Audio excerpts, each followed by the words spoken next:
How's it going? Welcome back to Dragon's Breath, which I normally like to call Dragon's Tail sometimes when I'm doing like behind the scenes editing stuff because of a D&D thing that I was a part of before with Poor Check. I'm here with the usual suspects, Sig. Dramatic. Fuck you! Robin, Hi. Dave, Sup? Durf, Ooh. and Shay. I did that in the first intro, and he stole it I for don't the think you second did. one. I don't think he did. The salt. He also didn't say the pause, and I think Snake had set you up to finish off That was with the pause. idea. Yeah, I got it. I caught on. Oh, I'm just used to Snake being a shit. Nah, that's fair. Fair. So, before we get into tonight's session, there are a few credit stuff that I need to get into. You are right, there is no overlay. Boom, there is now an overlay. Thank you, Annika. A few things I need to go over in regards to credits for the artist, as there are a lot of assets used in this adventure, and I like to give credit to all the artists that help contribute and make this as great as it is. So, firstly, a huge thank you to Devon Knight from immortalknights.com or at Devon Knight on Twitter for the NPC tokens, and Christian Ost from dmheroes.com, that's at Christian Ost, for NPC portraits that we used in the Nomengard section. If we go back there, we might, who knows. Forgotten Adventures, that's forgotten-adventures.net, or FRGTN Adventures on Twitter, for certain map assets that you'll see throughout the campaign. Kaora, Kaora.com, at Kaora on Twitter for map assets and NPC tokens. Ian Fisher, also known as Tabletop RPG Music, that's patreon.com/Tabletop RPG Music, and at tabletop_music on Twitter. And as you can assume, they provided music that you're hearing throughout this adventure, alongside music by Michael Gelfie. That's youtube.com/Michael Gelfie and patreon.com/Michael Gelfie, and on Twitter at Michael Gelfie. Now that's good branding. Tim from Tabletop Audio, tabletopaudio.com, and at Tabletop Audio for music and ambiance. And lastly, and certainly not least, the fantastic artist Rictus, which is at Art of Rictus on Twitter, who provided all of the player character art, as well as the homunculus and something else that you might even see today. This streamed adventure is unofficial fan content permitted under the fan content policy, not approved or endorsed by Wizards. Portions of the materials used are property of Wizards of the Coast LLC. Boom! Nailed it this week, guys. So, Well done. where last we left off, our adventurers had taken a rest and unlocked new skills within themselves, within Nomengard, before setting off to chase after the... what's the word I'm looking for? Elusive, I guess? The elusive Lysette, who, despite the party's desire for them to stay with them, decided that they had better plans elsewhere and made their way westward. The party followed the trail, dealing with the possibility that one amongst them might not be who they seem, as there was the doppelganger issue within Nomengard. But after a few quick checks to make sure that everyone is as they should be, they settled that there was nothing at the moment they could at least do about it, and ventured forth following the trail to Axeholm, where they were greeted not by the common ruckus that the castle city would normally provide in the outskirts and the innards, but a eerie silence. Worried, Flint looked inside and seen that the normal blazing torch holds of Axeholm were unlit, and the inside equally as quiet. After a quick misty step from Seren Julius, they're able to open up the iron portcullis and make their way in to the central area of Axeholm. After a difficult fight with numerous ghouls and searching about, they find a ring that may have some significance or may just be worth a lot of money. It was at this time that they notice new traits from Junior as his sword falls from his hand, and without even leaning down to pick it up, it just takes this inky form and sloops up to his hand as he strikes the next attack, dealing, I believe, the killing blow to the final ghoul. It is then that our party venture forth towards the throne room of Axeholm, and that is where we left off.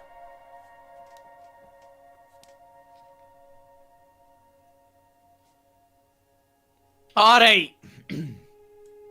So, when we step in here, you make sure you got your eyes up, aye?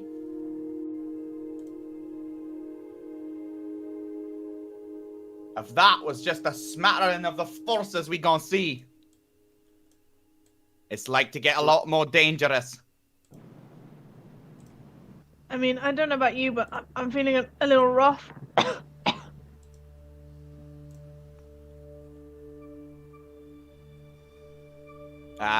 Oh, right. Yeah, Flint will take a look back at the party. How you all doing? Yeah, little rest would be great.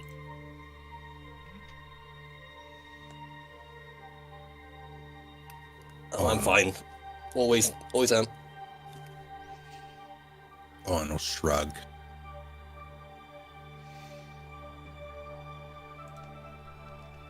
We don't. When we need... Hmm?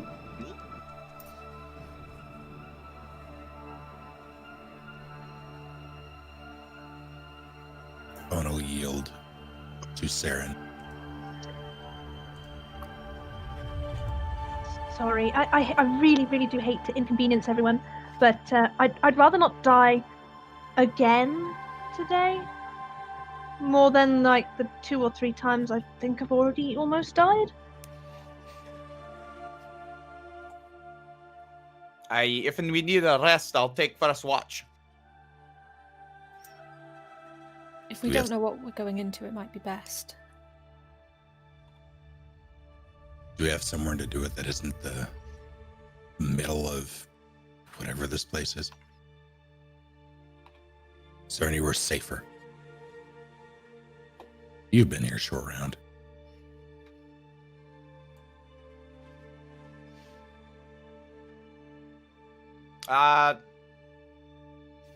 Leo, would I know of any rooms that could be basically secured? I'm sure there are, just where would be the closest? Probably the sleeping quarters that had been set up on the west side. But you imagine you could probably barricade the door and stay in there fairly safely. Because it looks like that's what the residents had done prior. Right, we had just passed some quarters on our way through. Could, well, I mean, they come with beds. Get it set up. Good and defendable. I'll take what I can get at this point. Agreed. I mean, if you guys insist.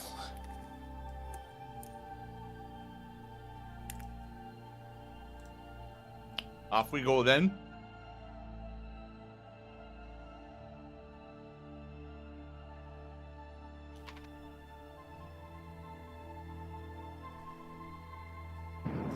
Had we established what these creatures even are? We did, didn't we? I believe there were Arcana checks that were made, and you discern that they were That's right, yeah. magically made in nature and undead of some sort. I was right, yeah. I remember now. Thank you. De nada.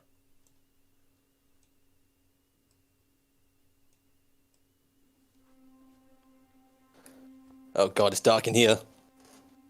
He's just holding his hands out in front of him.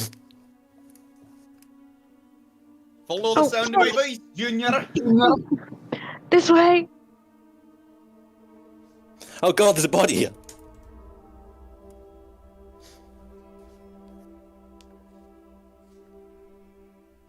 Damn it.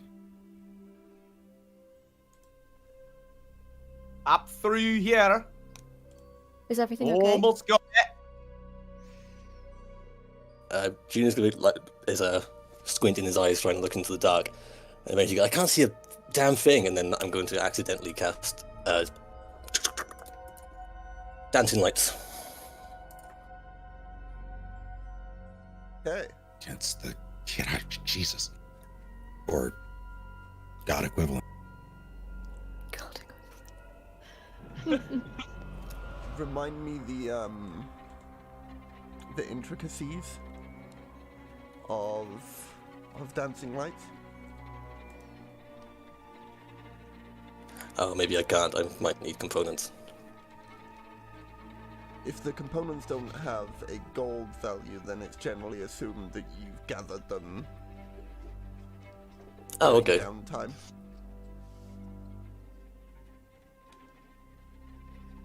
Do you want me to read this out to you? Please. You create up to 4 torch-sized lights within range, making them appear as torches, lanterns, or glowing orbs that hover in the air for the duration. It lasts a minute. Okay. Where are you placing them? I guess just all around Junior. Like 5 feet away from you, or? Yeah, they wherever Junior's going, like in those 4 squares. And they're able to move, correct? I believe so. Cool. Yeah, they move. Cool. I'll just do my 30-foot boom update. There we go. Maybe make it a little bit less intense. There you go. It should be light for those of non-dark vision capabilities now, emanating from around Junior. Junior's gonna look over to Owen. Thanks, man. Much appreciated. That, yeah, no problem.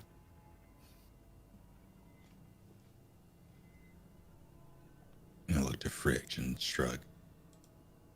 Fridge will look and shrug back. Alright, get on in.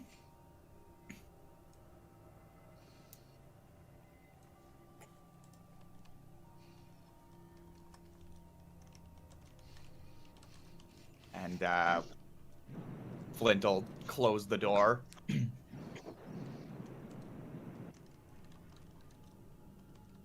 Kind of, well, lock it if possible.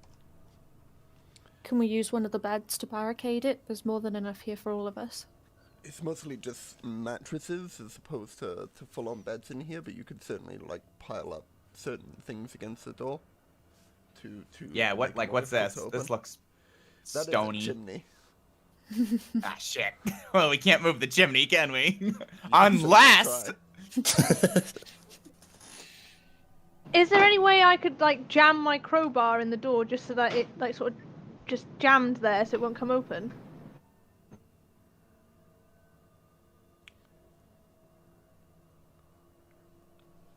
I'd say no, given like there's not really much of a purchase for you to put the crowbar in like the door handle. It would just either hang from the door handle or fall off.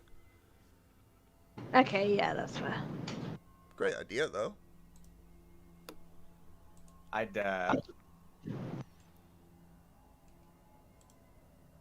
well, depending, I would like to, if appropriate, if there's some sort of door handle of sorts, would like to, take my rope and tie it around the door handle, and then go over to aforementioned chimney. Yeah, I got 50 feet. That'll, I could do that. And tie it around the chimney. Very tight. Oh, okay. So that the door doesn't open when people try to open it. Which way does the door open? Yeah, if appropriate. This obviously doesn't work if it's like, the other way. Probably wouldn't work. The door does indeed swing inwards. Great. flimsicle mattresses it is. Actually.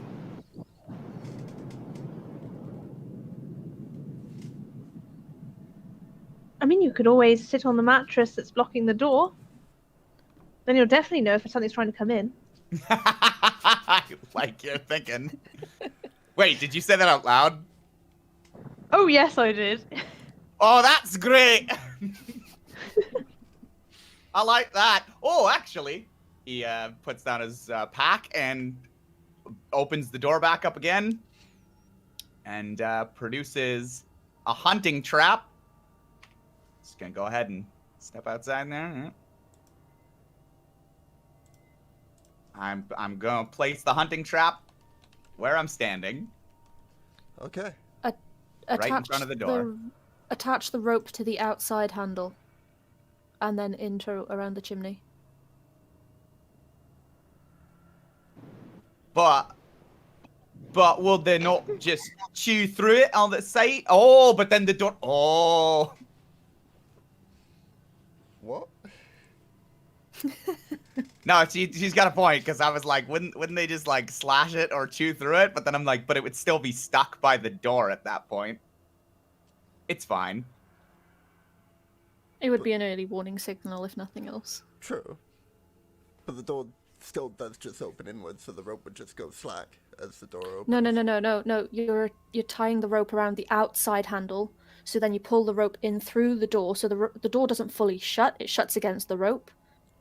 But then the rope would keep it in place when you tie it around the chimney. Well, no, because if you were to then pull on the rope, the door would just pull towards you. So the same would happen if they push the door, the rope would just go Oh, slack. I'm following you. Yeah, because it opens in towards where you guys are. Alright, sack a dwarf on the mattress. Steps back inside, hunting trap placed and armed, ready to go. I'll shut the door. Go ahead and drag this mattress over here against the door. And plunk my stubby butt down there. Oh god, that did not go as I had hoped. There we go, mattress has been moved. But I assume it's the other lengthways, but rotating takes a whole other thing. Theater of Yeah, the it doesn't mind. really matter. Plonk. Alright. So is anyone else doing anything to prepare for this rest? Judy's going to inspect his blades and see if there's anything weird about them.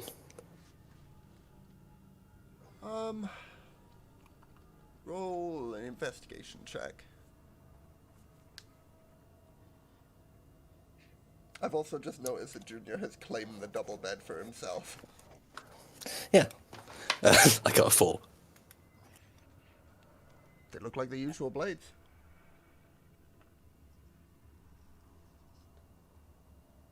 Owen is going to make his way towards Junior. And when he gets to about there, he's going to kneel and sort of narrow his eyes at him. I have no way to really detect magic, do I?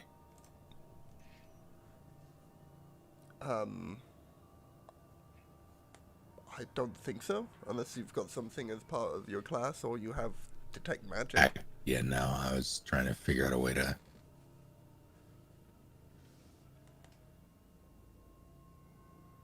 He'll... Go ahead. No, I was gonna say Flint can. I mean, his back is essentially against the door. He's looking into the room, so he can cock an eye towards Owen if we're not sleeping just quite yet.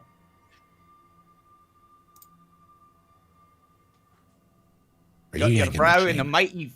Huh? Him, not you. Oh. So what are you doing? If I didn't know any better, if I wasn't convinced of the impossibility of it, I would damn near suspect that you cast a spell out there. And that was you, Fancy Pants. You said so yourself. So I was pulling your chain. I don't have any juice left. That wasn't me. Pretty sure it wasn't Pinky over there. No, I'm wiped.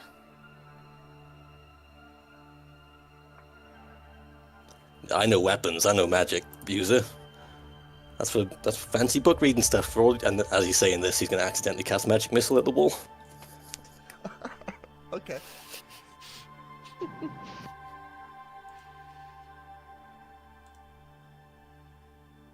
Well, that's new. Okay, click his tongue. That's a problem. Fridge will walk over and have a look at his eyes, see if they notice if they're the same colour as Flint's eyes. Roll a perception check, as it is. Well, I mean, he's got the dancing lights around them. Yeah, you can fairly easily see that they're still... What colour are Junior's eyes normally? Gorgeous blue. They're still a very shitty blue. Well, it's not whatever Flint had, that's for sure. Speaking of which, let's see if I can... And, Flint will kind of put his hands together. Not, you know how you do the heart thing with your hands? Like that, but more of a circle instead of an actual heart. I get you, yeah. He'll just kind of like bear down. I would like to use my magic awareness feature. Okay. As an action, I can open my awareness to the presence of concentrated magic. Until the end of my next turn, I know the location of any spell or magic item within 60 feet of me that isn't behind some sort of total cover. Alright, And if I sense a spell or like magic, that kind of thing, then that way I learn which school of magic it belongs to. give us just a moment to go over this then. It's basically everything in this room then, at least, right? Yeah.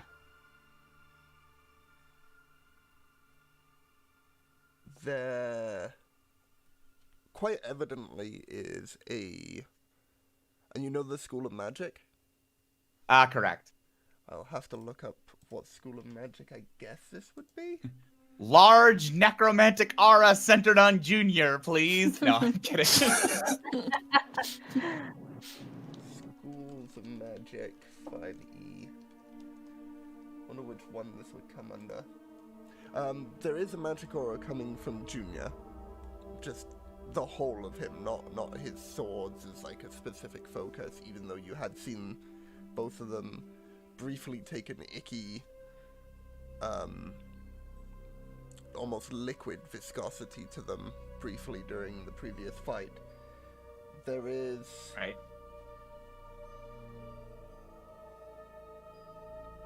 Yeah, we'll say... It's it's weird, because it's not necromancy, but it's not necromancy. There's hints of enchantment and divination in amongst it, but the overarching feel is more necromantic than the other two. Coming from Junior. There is a... Is it transmutation, I guess? From Owen on the diamond within his apparel that he's still holding on to.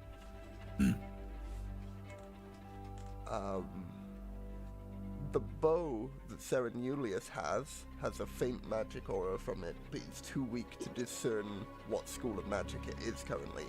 It's barely there. You almost don't notice it at first glance. And from yourself, it's just chaos. Constant changing school of magic, constantly. Okay. So as you were... Oh, no, I got nothing.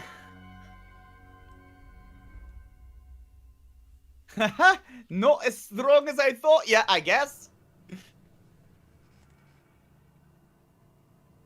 I mean, back in Novigrad, everyone was flying and we were all drinking weird stuff. It's probably just some side effects of that, right? No, because if it was that, your eyes would be brilliant purple like Twinkle Toes over there. But yours are still blue. Well, I think you can worry too much about these things.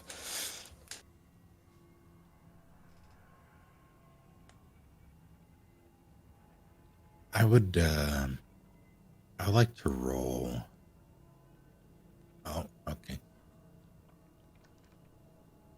So I assume you've come over. Hey. I'll glance back and move back.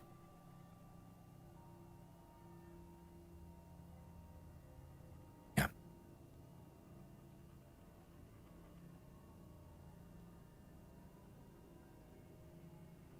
I don't know much about this magic shite, but it seems to me that he's got a bit of a malevolent whiff about him.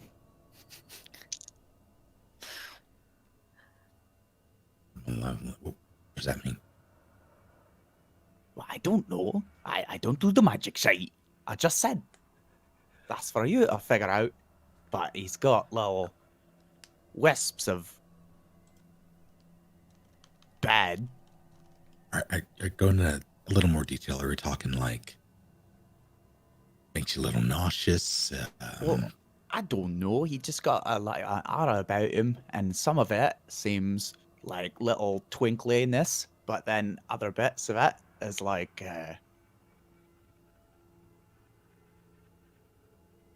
you let your rations expire for a week and a half, mixed in with salt and piss. Am I making sense there? Out of character, is he making sense? Is that at all reminiscent of what I would have felt when examining the head outside? I don't know that it's necessarily that. Flint's just trying to get across with his limited understanding of magic, like auras and schools of magic. He's never been, Yeah, you know... that was a question to the DM. Oh, I'm sorry. I think with the intelligence that you have, you'd be able to discern that although similar, you don't... I guess roll an Arcana check. Just to like, see if your knowledge of Arcana would be able to discern if they're different things or the same thing, or...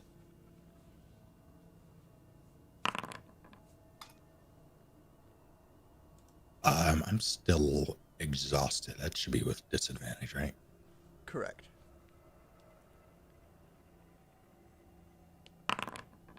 That's more like it. 9. They might be the same, but you're unsure.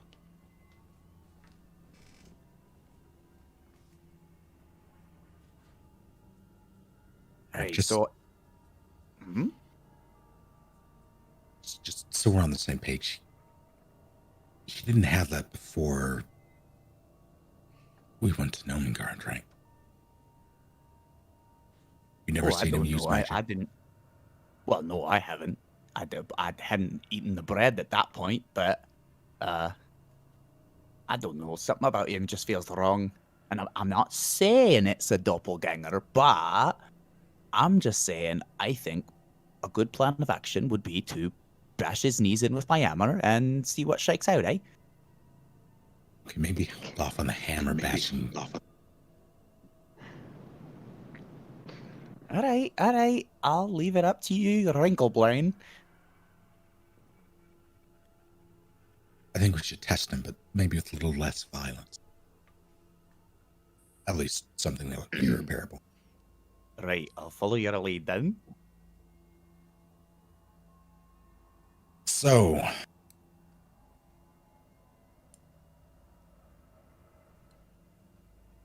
Owen will think. I'll glance to Frigg. I'll look back at Saren. Champ here might be a doppelganger. Well, that would be one explanation. Wait, what? Who, me? You're the one. Well, they're No. No one could ever impersonate me. There's only one Junior. Is it possible to insight check him? Sure. Right, and I had to say, Junior, but I mean, for a greatest swordsman in the world, this last battle, you were kind of shite. 17. Whoa, well, I think I did all right. I don't actually know, did I do all right? I mean, you Yeah. did go down. I'll drop you a message, Dave. Thanks. And also, I can see the magics now. And you, well, you feel like a wet sock that's been wrapped in a stinky boot for about 3 weeks and then left out to dry in a sandstorm. That was inventive. What? Flint. Yeah, where'd you get this stuff? So, what do you have to say for yourself? Like I said, knowing God was a weird place. You got magic. Your eyes are all funny.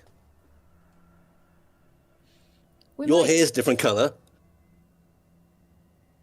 My hair was a different colour before. But Well, we're all really tired. I think we should just, you know, get a little shut-eye. We might all be feeling better about this in the morning, and if Flint's, or in a couple of hours, or I don't know how long we're going to sleep for. But Flint, I'm sure, will give us a head up if anything funny happens. He's got to go through Flint to get out the door, so it's not like he's going to vanish. You're right.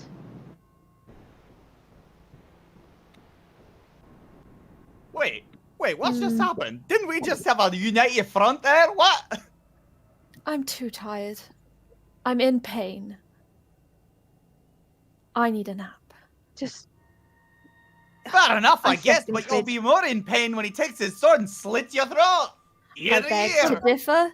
The pain will have ended. Let me sleep. besides, you'll be watching. I mean, you know, it's not that hard. Right, Is compromise. it, Flint? Time. What?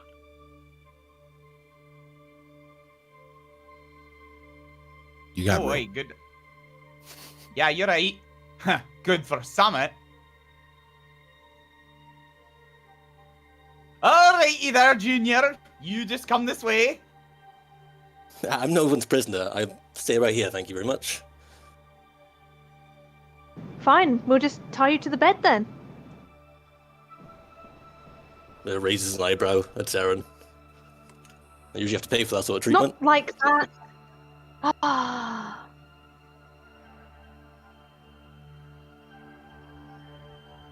Look, if you're gonna I'll chuck my rope across. if you're gonna take Flint, the double like, wide, I'll hold one end and chuck the other half. Oh god.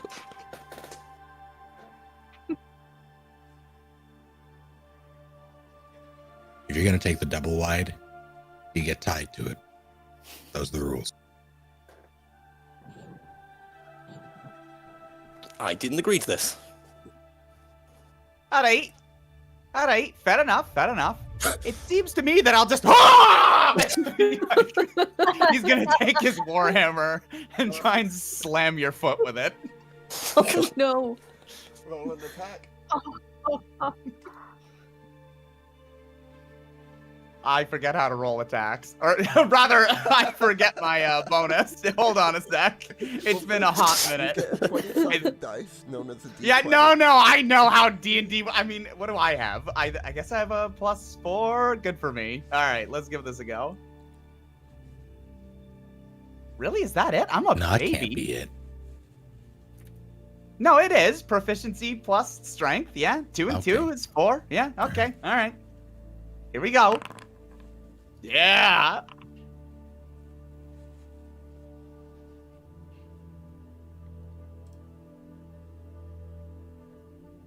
Oh, I don't have my real dice out. Anyway, does that cut the biscuit? Butter the biscuit? What do you guys say?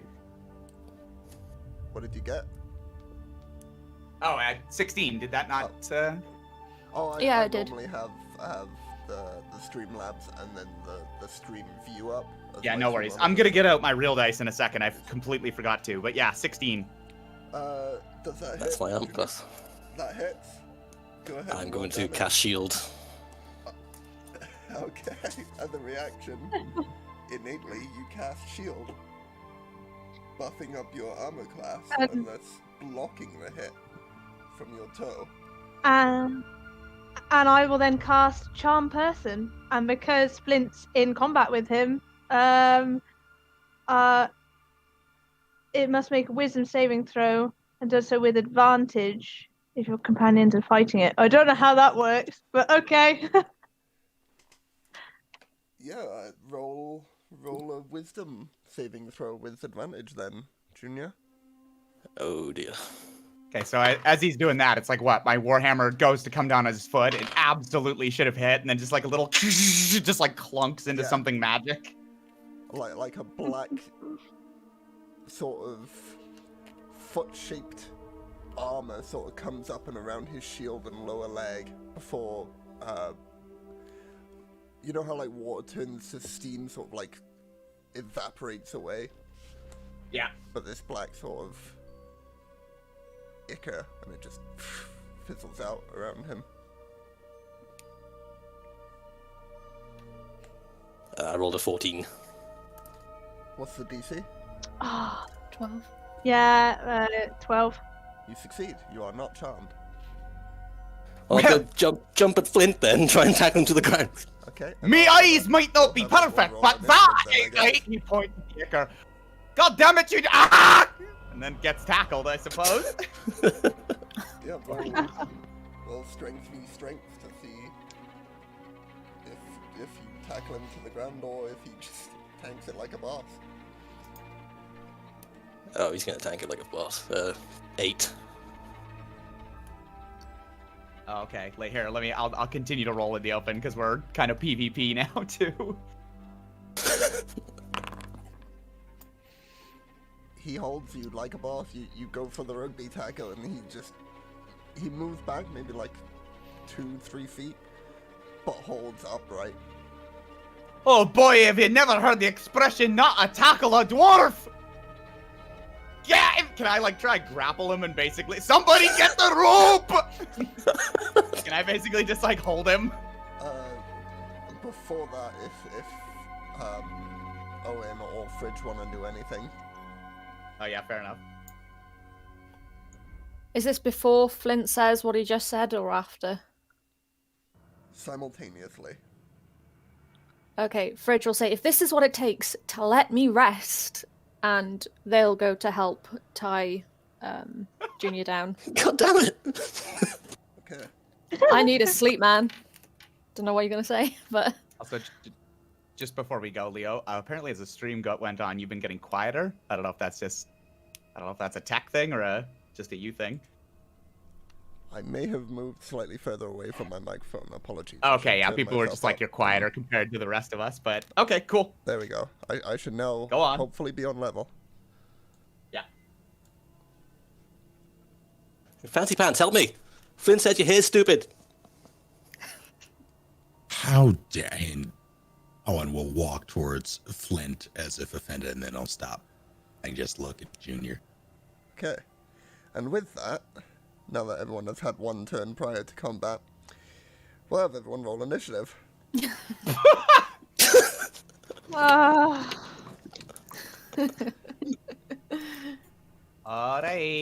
Welcome back, Dave. We really miss That's you. what you get for missing a Get week. him! Let me add you all to the combat. End combat. Whoops, didn't mean to. Oh, goddamn. Whoops. Add you all to okay. Switch to the combat music. Wasn't expecting this as soon, but sure. Okay, 25 to 20. 20 to 15. 15 to 10. Sorry, 10. I was muted. 19. Oh, 19. Cool. Update combatant. 19. 15 to 10. Yeah. 14. 13. 14 as well. Which of the two you would like to go first? I can concede. I, too, have no plans to really do anything, so I'm... Then Fridge would probably have more initiative than you just to get to sleep. Okay, fair enough. Alright, let me just update that. 14.2 for you. Okay, Flint, were you between 10 and 15, sorry? Yeah, 13. 13. Cool. And Junior. 8. Oh dear. Okay. Top of the round, Seren Julius. Okay, let's take my rope and try and tie him up then. Okay, go ahead and make a grapple check, and if you can contest that with either your acrobatics or athletics. What do you need me to roll? You need to roll just a straight, I think it's athletics check for you. Is that the strength one? Okay.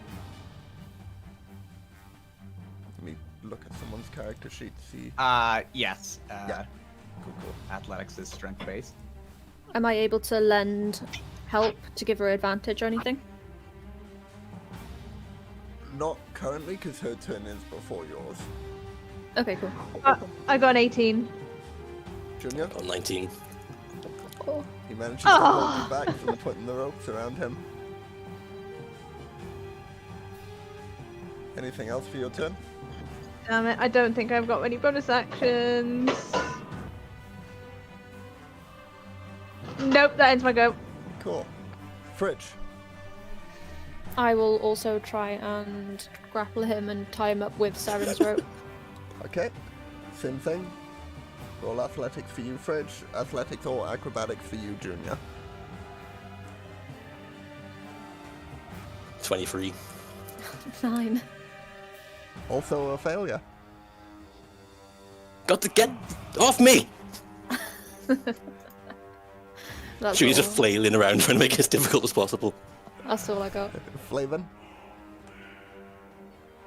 I will hold an action to speak after.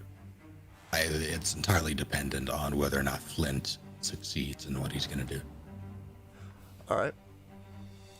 Flint. Yeah, I'm just holding Junior there so that one of these other 3 people can tie him up.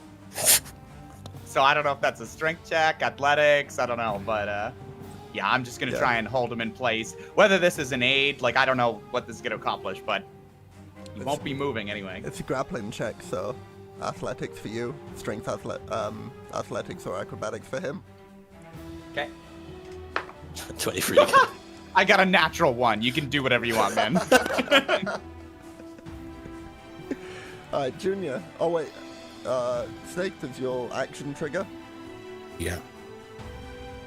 5 extra gold. That's what Owen says to Junior.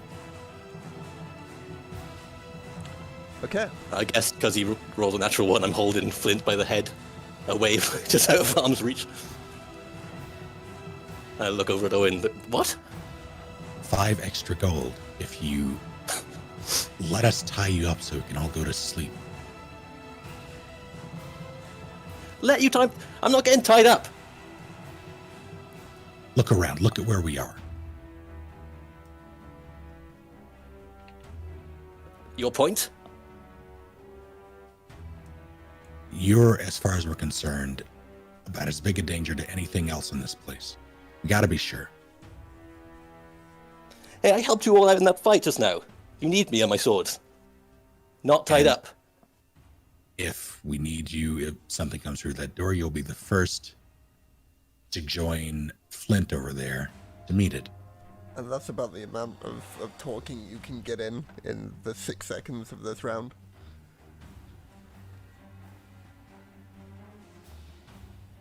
So, Junior, any action? I'm just going to try and push Flint off me and, I guess, run. So I'm not surrounded. Okay. Well, you're currently not grappled, so you don't necessarily need to push him. So if you want to run, you certainly can. Yeah, I guess. Just going to try and not be surrounded. Okay. Seren, would you like to make an attack of opportunity?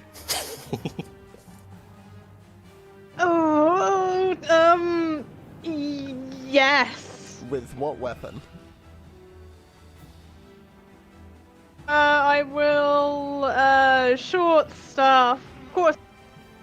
Okay. Quarterstaff. Okay. Go ahead and roll an attack. Bonk. Go to horny jail. Oh, 8. Misses. What the fuck is wrong with you all? Keep your movement up. You can continue running, Junior. Flint, would you like to make an attack of opportunity? Oh, aye!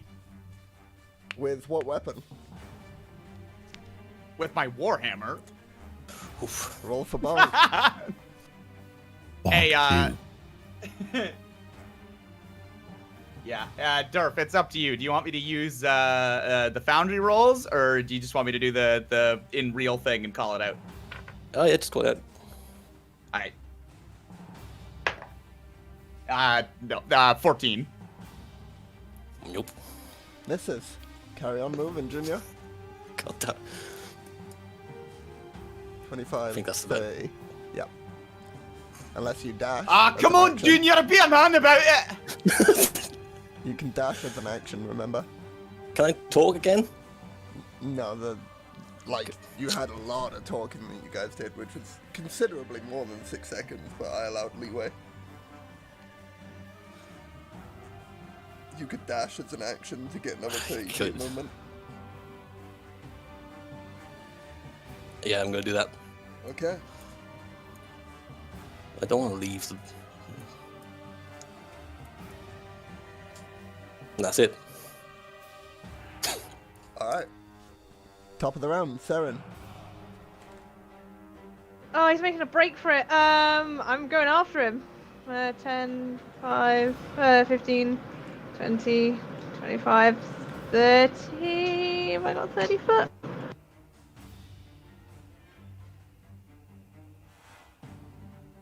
Oh, there's a... Oh, is this top of the round? It is. Yeah. There's almost no question he's a doppelganger! Shoot his legs! He's still very junior-like though, and I'm worried we're gonna hurt him. I'm gonna cast Charm Person again, and that's all my spell slots gone. Okay, I believe he has advantage innately this time because he's already shrugged it off. Yeah. Once. Cool. So go ahead and roll another wisdom saving throw with advantage. Junior. Well, the first one was natural 1, So it's a good thing it was advantage. and 8 the next. Oh, actually a 7, because I got a -1 in wisdom. You are charmed, I believe. Fails. Go ahead and read off the effects of a charmed person so that Junior knows how to respond here outwards. Okay, so now charmed until. Sorry.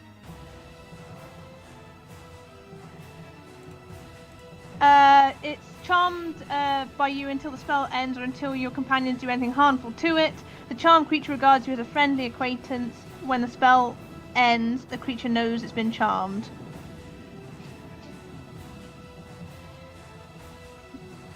Also interesting to note, I've also looked at the rules as well. It says the charmed creature can't attack the charmer or target the charmer with harmful abilities or magical effects, and the charmer has advantage on ability checks to interact socially with the creature. Ooh, okay. I didn't see that part of mine. Brilliant. I That's just fine. looked it up on Roll20 now. Fab, thank you. Junior, come on, we can talk about this, and surely we can come to some arrangement where, you know, tying you up's a good thing. I'll let my go. Fridge? Fridge will just yell at Junior. I know you're hiding something, you brat. Spit it out. Flavin? Sorry, Owen. No. Let's see.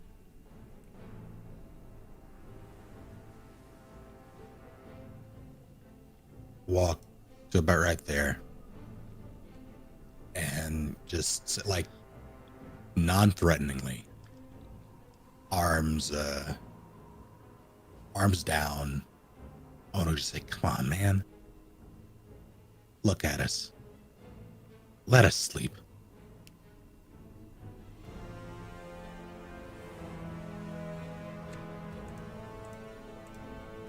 Flint.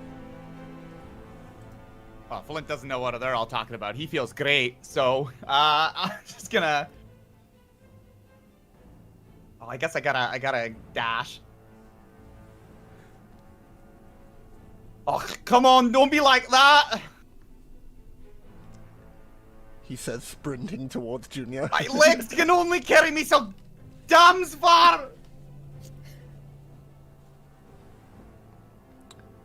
And Junior. Flint will Oh, try sorry. and like get out in front of Junior. Basically, he assumes that Junior's like gonna make a break for the door. Fair. Junior. Well, being charmed, I'm going to look over Flint's head at Saren for approval of stuff. Like holding my hands out to Flint and Owen. All right, you two stay away from me. I'm gonna go stay by Saren.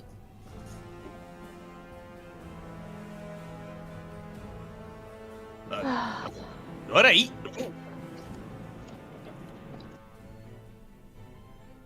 Do you make your way over there? I'm holding my hands out. I assume that Owen and Flint are going to tie my hands together, and then I'm going to go wander over to Saren. With that, then I'll take us out of combat.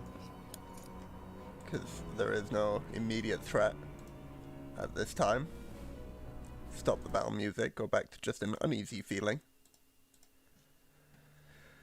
And, yeah, whichever one of you wants to tie him up, he is currently willing. So there's no roll imposed. Oh, okay. Then yeah. Flint will just take out his rope again and give it another old go.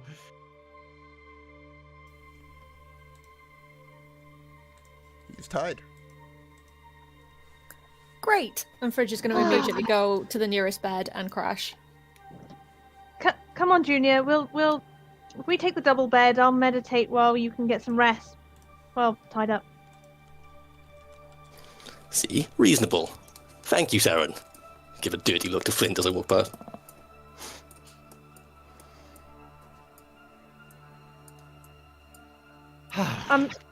I'm sorry, Junior. I think everyone's just really on edge in here. It's just a bit creepy, you know? I understand. I just don't see how tying my hands up is going to make anyone feel better. Hey, Makes me feel a lot worse. just Oh yeah, Flint. Sorry, go ahead. let the record reflect that Junior did not accept the additional 5 gold, so it will not be part of the payment. Fridge will I just saved lift your one life. arm in the air and like roll her hand around in acknowledgement. But yeah, Flint absolutely tied his hands like behind his back type thing. Cool. Made it a little more difficult if he's up for Great. funny business. Very comfy night.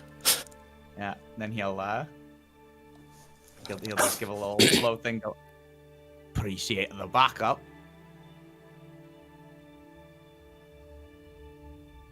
He'll throw a thumbs up. And then Flint will slog on over to his own mattress. And again, back basically against the door, flump down. All right.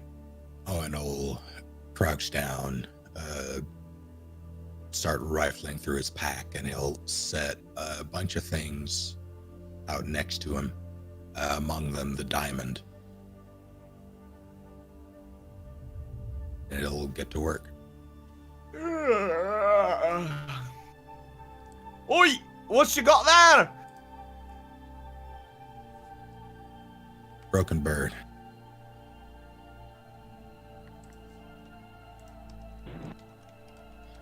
Huh. And as Flint is kind of taking a watch, I guess, he'll just kind of observe what Owen's doing as he does it. Won't bother him much, just observe. The dancing lights fade away. Oh yeah, ages ago. Well, they only last a minute, and it's been, I'll say 1 about week. a minute. 1 week, yeah. Oof.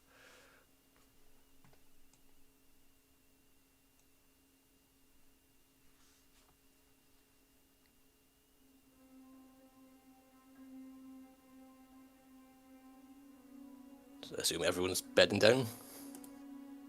Yeah. I can do. You said it would be a long rest to reconstitute the homunculus.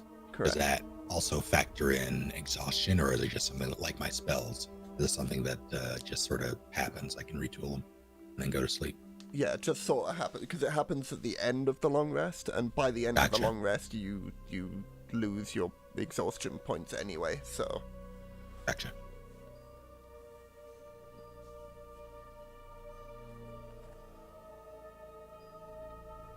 And I'll set everything out and then go the heck to sleep. Alright, anyone taking a watch? Or just sleeping Hey! as is, because the door's blocked? I'm on watch. Alrighty then, let's have... The token just appeared next to me. Yes, it is your bird, ready for Oh, I see. the end of the long rest. Yeah, go ahead and make a perception check for me then, Flint. For the first 2 hours of the Okay. long rest. 15, 15, 17. Goes off fairly without a hitch. It is silent. Junior, I assume that you're resting, you're not... Oh, about an hour into your watch, Junior, you are no longer charmed. You know you've been charmed.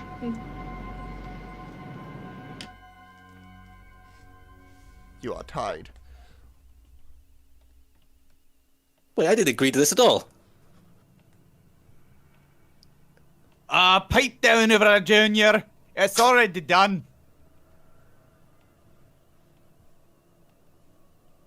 Saren's like deep in meditation, just cross-legged, just sat there right next to him.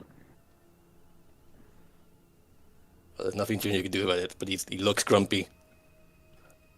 Cool.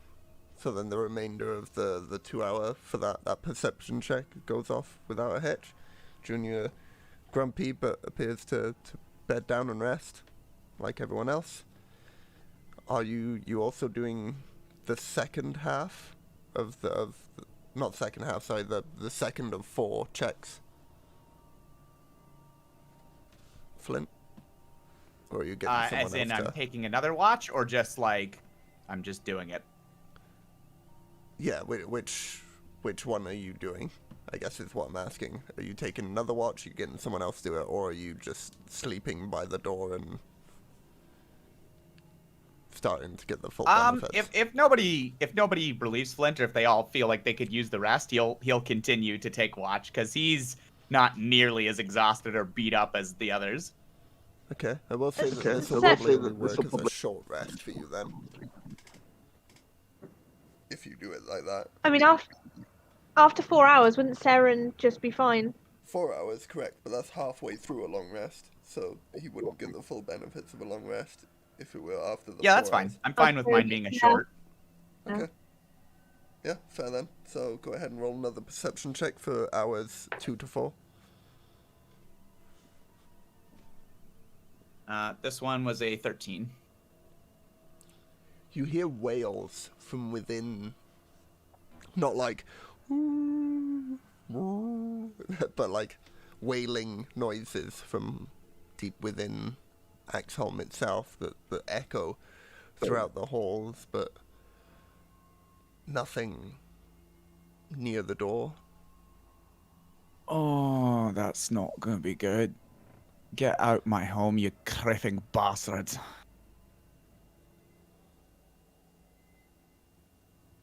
And it's around the end of this watch that Saren comes out of her meditative state and now has the full benefits of a long rest. Lovely, thank you. Are you taking over for Flint? Yeah, I'll take over. Yeah. Alright.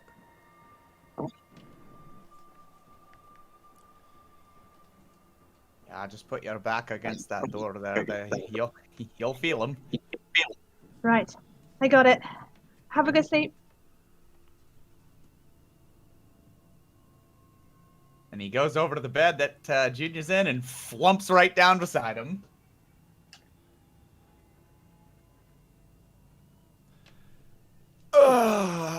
Alright. Not the noise you want to hear as you're tied up in a bed next to a dwarf. Yeah, I've been there before. Saren, go ahead and make a perception check for this hours 4 to 6 of the watch. Perception, okay. 14.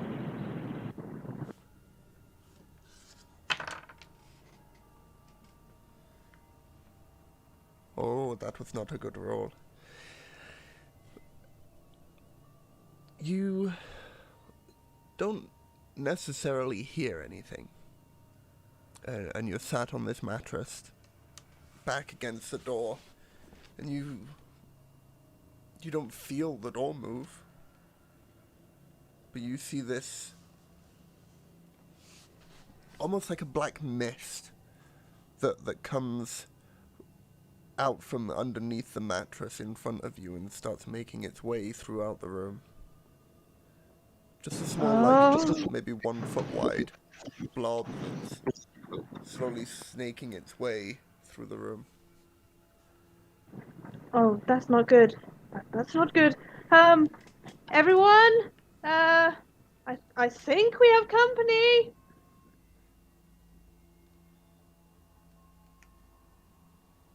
Fridge will look, like, open one eye and look around the room. Can they see anything?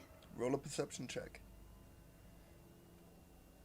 That is the wrong roll. Sorry. Oh, it was a good one. Oh, that one! No, you wake up all groggy-eyed and it is dark in here and you're a human with no light. You can't see much beyond the bed. What? Some weird black snaky, I don't know what it is. Yeah, that's Untie not my hands. good. You're gonna need me to fight this. Yeah. Fridge will groggily climb out of bed and untie him. Oh, son of a horse!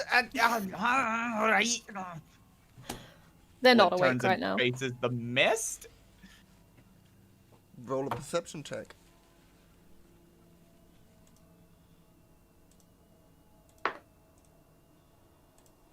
Uh, 11.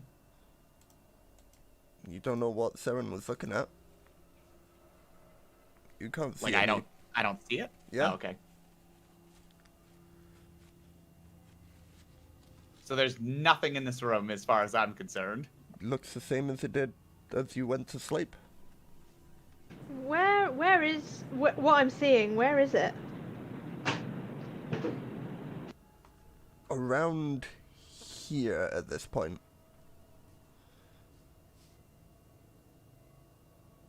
Okay.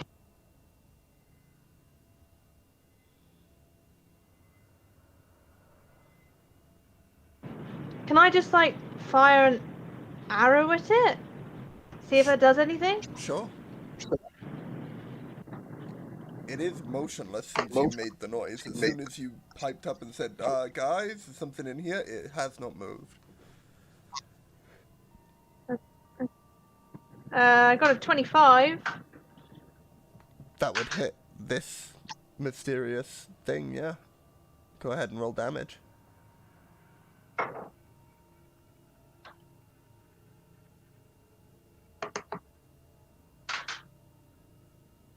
10 points of piercing damage.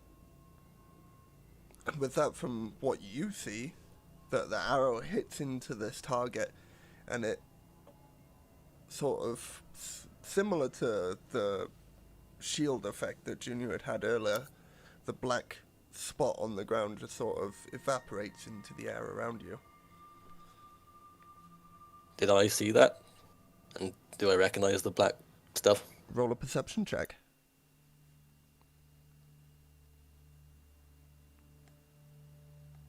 Uh, 13. You did not see it. You just saw an arrow hit a spot on the ground, and that was that. I swear! I swear it was right there! It was right there! I hit it with the arrow! Well, you don't exactly make this shit up, so there was something there, but it's gone now. I don't get how it just disappear. Well, it's a bunch of undead bastards, right? We don't know their full capabilities. I was hearing things myself earlier.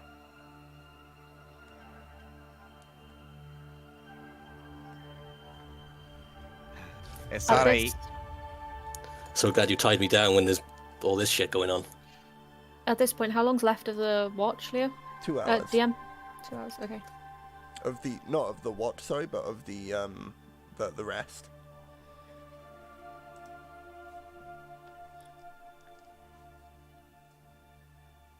Well, there's nothing we can do about it unless it comes back.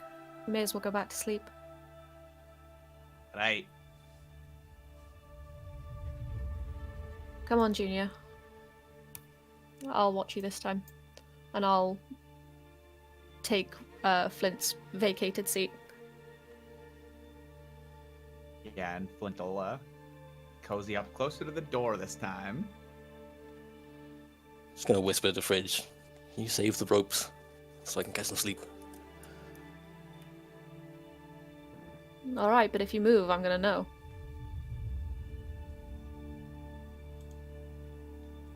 Collapse onto the bed. Straight asleep. Fridge will wait a couple of minutes. Can they determine if he is actually asleep? Roll an insight check. And Durf, if you're not actually asleep, roll a deception check. 9. I probably wouldn't know. Does she know, Durf? Or Well, are you asleep? He's asleep. Cool. To the best Okay, of your fair. knowledge, he's asleep. Fridge will go to sleep. Okay.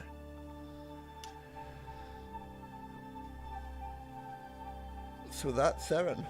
Do you want to take the fourth and final perception check for the watch? And Junior, for my knowledge, are you actually asleep? Yeah. Cool. I got a 17. 17. You don't hear anything. And you don't feel the door move. But out from underneath the mattress, almost about halfway through your watch, you see this black ichor sort of snake its way forward into the room again. Is there like a stone or like something small that I can very quietly pick up? I'd say yeah. Like this room has seen a lot of movement throughout it. So there's probably a few pebbles or something you could pick up. Okay, I want to pick one up and lob it at Flint and see if I hit him, and then like just have my like shh up to my hat, like my finger up to my lips, like please be quiet. But yeah, I want to try and throw the stone at Flint, wake him up. Roll a general dexterity check to see how well you can get it in Flint's direction. We'll say DC 8. Fairly easy. I got a 9. Oh, so you did it, yeah.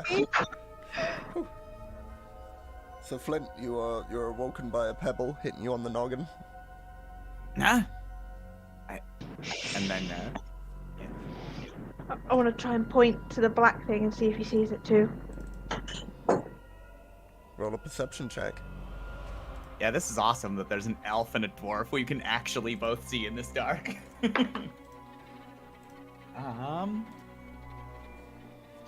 16. This time you do indeed see, in a similar spot to where it was last time, this black... It almost looks like a shadow, but there's no figure stood above it. Okay. Flint will inch his hand over to his warhammer and grip it, but not do much else. He just continues to keep one half-opened eye on it as if he's sleeping, but... It's interesting that Mm. while you both stare at this thing, it is immoving.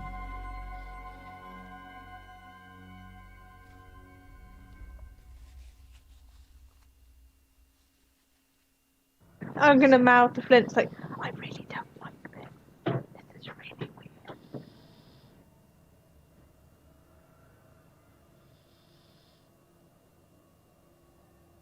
Flint doesn't really respond. He just keeps his eye trained on the I don't know, oil stain. For how long? Oh, probably a good 10 minutes or so. You know that situation where you're in the darkness and you think you hear something or this or that, so you train to hear it, and like agonizing minutes go by, and your mind's running through all the things that it could possibly be. And am I really seeing that? And what's going on? And then 10 minutes pass, and he finally just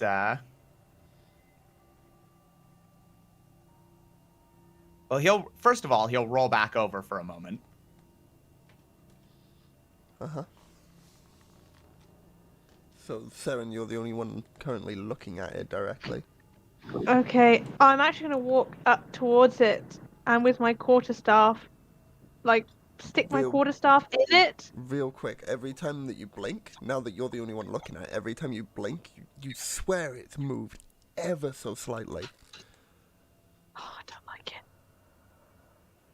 But yeah, you walk up to it with the quarterstaff. Yeah, I'm gonna put my quarterstaff, like, in it, or touch it with the quarterstaff, tip of the quarterstaff, to see, like, if what it is really.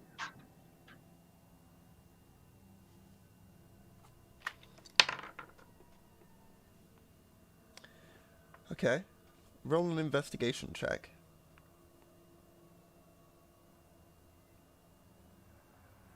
I got a 5. As you poke it with the quarterstaff, all you're able to discern is that it doesn't seem to want to be touched by this thing, and almost creates like a donut-shaped black mark around the hilt of the quarterstaff as you press it down towards where the object is. And as you lift the quarterstaff back out, it becomes a full circle again. Flint, for God's sake, wake up! He whips back around. I'm up. swing his legs off of up the mattress and stand. We So is it- gotta keep watching it. I think. I don't know what it is. Is it like there? One square to the left of that. Oh, like over here. Okay. Correct.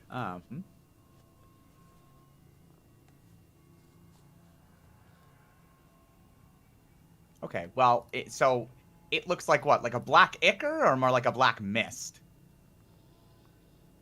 More like a mist, but there's definite some mist in the sense of like a sauna sort of like mist as opposed to like fog, if that makes sense, but with black tinge of color to it.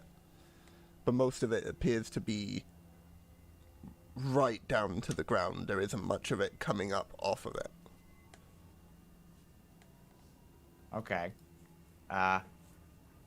Flint's gonna pull out, still looking at it, he's gonna pull out a sack. And he's gonna try and sack it. He's gonna try and it's like he's got like a pillowcase, or you know what I mean? He's got it like basically up widened as much as he can with the sack, and then he's just gonna try and like and scoop the mist. Okay. Go ahead and make a... We'll count this as a grapple then, for the intricacies of this, I okay. guess. So go ahead and make athletics with that, and it'll roll acrobatics. Oh, nice. Okay, 17.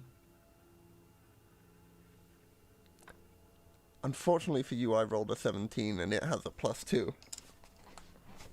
The mist almost, as you swoop down with the bag, you swear you get the bag over this thing, and you look, and the mist is over the bag for a second as you're holding it, and then it just flop and slaps down on the floor.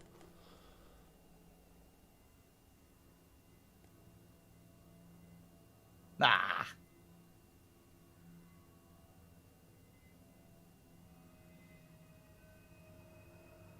Do not seem to want to be contained.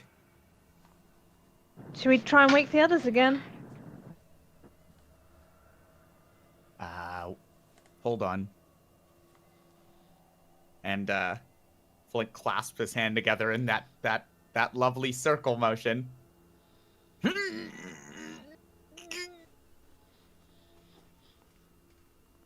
You're gonna pop a blood vessel doing that. Do I sense any spell, any magic item, anything like that? You do. The ones you had previously, obviously, Yeah. emanating from everyone. Let me just look up what school of magic this thing is. Also, I'm sorry. Yeah. Like as you're doing that, do I sense any sort of magic change or anything for Fridge? I assume this is to do with the hair thing, right?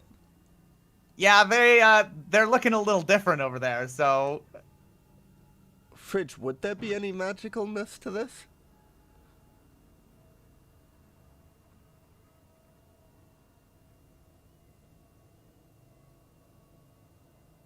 Dave? Are you muted? Apologies, yeah, no. Yeah, nothing magical. now in my head, Fridge just says like a sack of dye every night and just plonks their hair into it. Pretty close to accurate, yeah. Okay, all right, no magic. What about Mr. Boogie then? Mr. Boogie appears to be conjuration. Huh. Oh, it's a creature! Someone create this creature! Oh, what do we do about it? With faint Oh, hints well. of necromancy. Is it the same feeling that I got from Junior? Maybe. And is there any sort of like wispy tendril like tracing itself back to the door?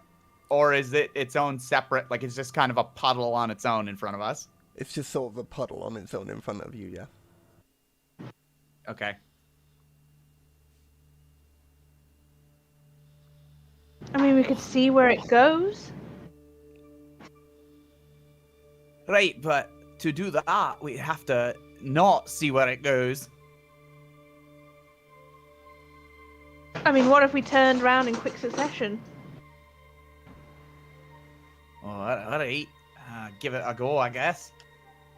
Just make sure it doesn't get too far ahead of us. And Flint will turn around. I'll do the same.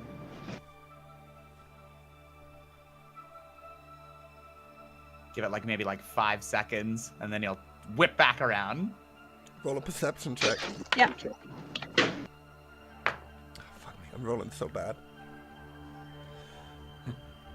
Me too now. It's a 9.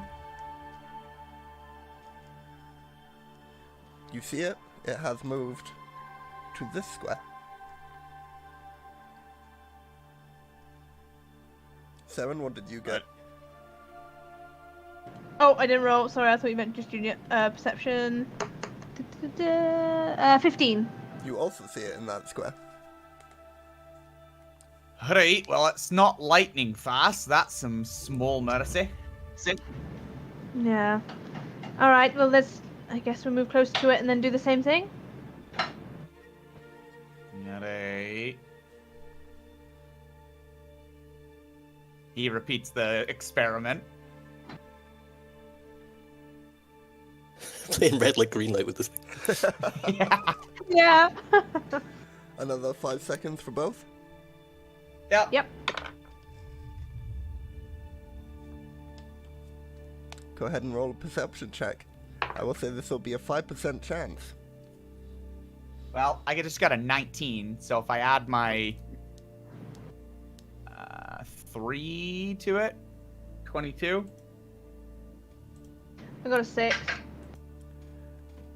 I didn't expect you to get so high. I was so chuffed with my natural 20 that I wasn't expecting to get this far, but I will have to see.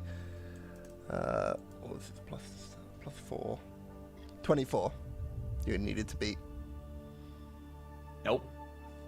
You don't see it. Oh, fuck. Maybe it can move on it wants to. Where'd the damn thing go? Ugh. Hey, everyone, we got the Icar again! Junior falls out of bed. We got the Ick! Fridge will also vault out of bed. So, everyone who, besides Flint and Saren, would like to make a perception check, go ahead and do so. I will roll again. Oh, nat 20, 24. Junior? 16 for me. I've just fallen out of bed. I don't think I'm very... Okay, so the only one who sees it then is Fridge, and it is currently in this square. I see it this time. I see what you're on about. What is that?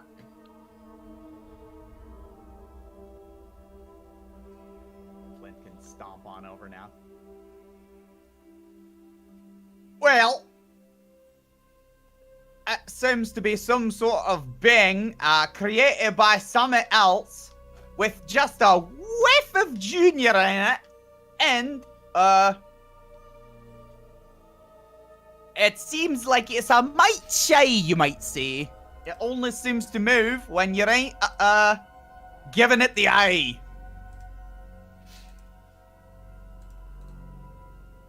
Perfect. I haven't moved into the same square as it, have I? No, you're one square away from it. But also, I Okay, forgot to turn off your torch after that dissipated, Yeah. so let me fix your light there. Oh, Fridge. thanks. I'd still have my my light that I had before. Those last indefinitely. until they're and overridden by something. that was the one on fridge, right? Yes. I had 2 up, I think. 1 for fridge, 1 for myself. Cool. But it would have been 5 foot? Yeah, 5 foot radius anyway. Oh, okay then. So yeah, let me boop boop. Okay.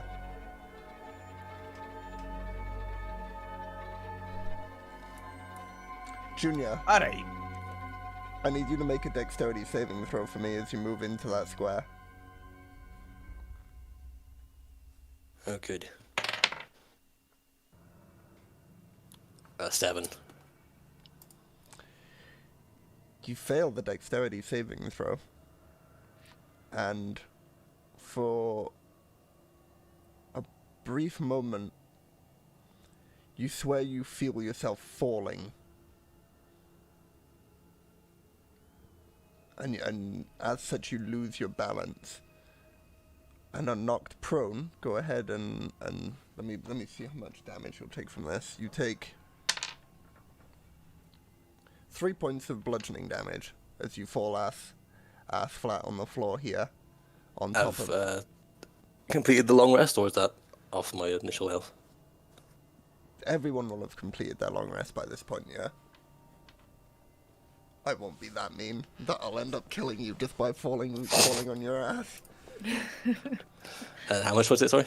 3 points. 4. Over. Fucking out! What'd you fall over? Thin air? It's very dark in here. Did I see the thing move, like, do anything when Junior walked into it?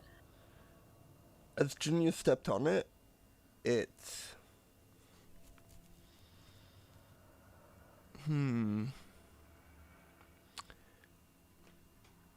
It almost turns less of a mist and more of a liquid around Junior's foot, which is what causes the slip and fall. Nope, not good, not good. Is it just staying in, like, a puddle around his foot, or does it look like it could absorb? It's sat underneath Junior's ass right now. Junior, you sat square in it. I don't know what it is. I don't think you want to be there. I'm gonna look down, and do I recognize it? Now that I can see it. First, roll a perception check, see if you can see it. I'm sat, okay. Yeah, that don't make a difference Yeah, to that's the it. effect of it. 16. You do indeed see it beneath you, and it does look familiar to you.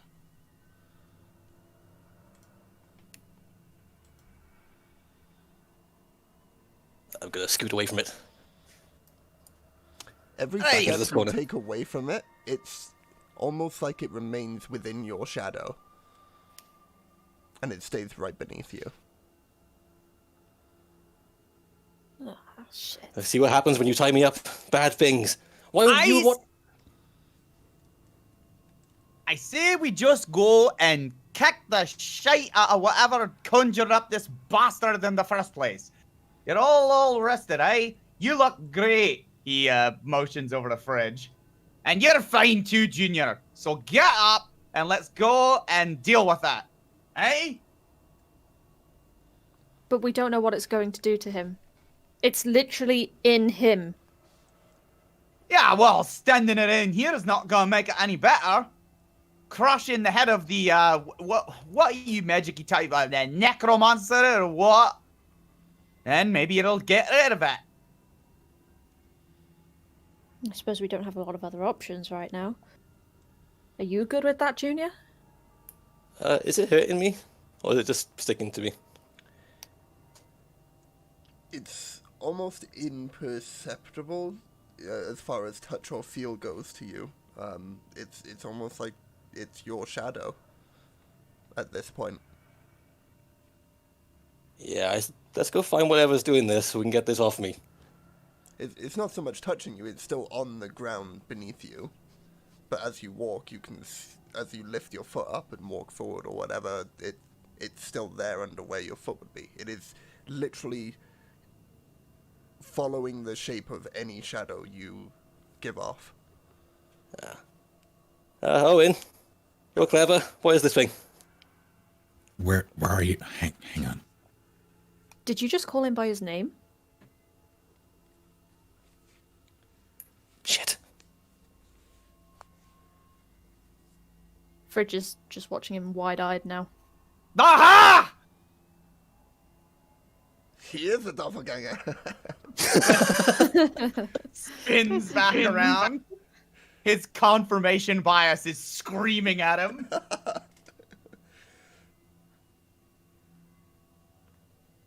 Where is he? Right in front of me. All right, take a seat. Sure. I will, I'll then, no, cast better.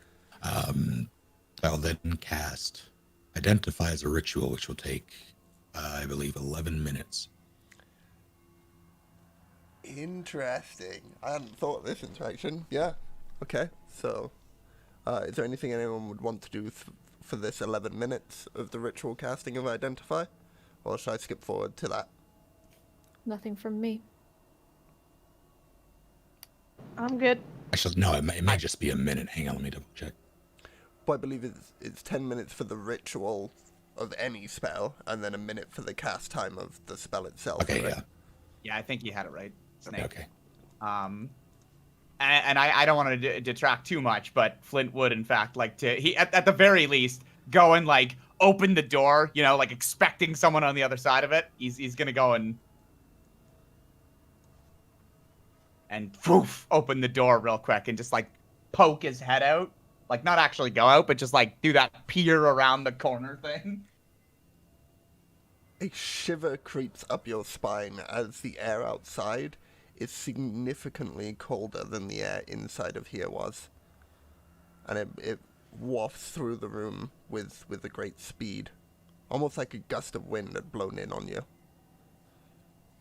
Oh! But you don't see anything out there. Slams the door back shut quite quickly.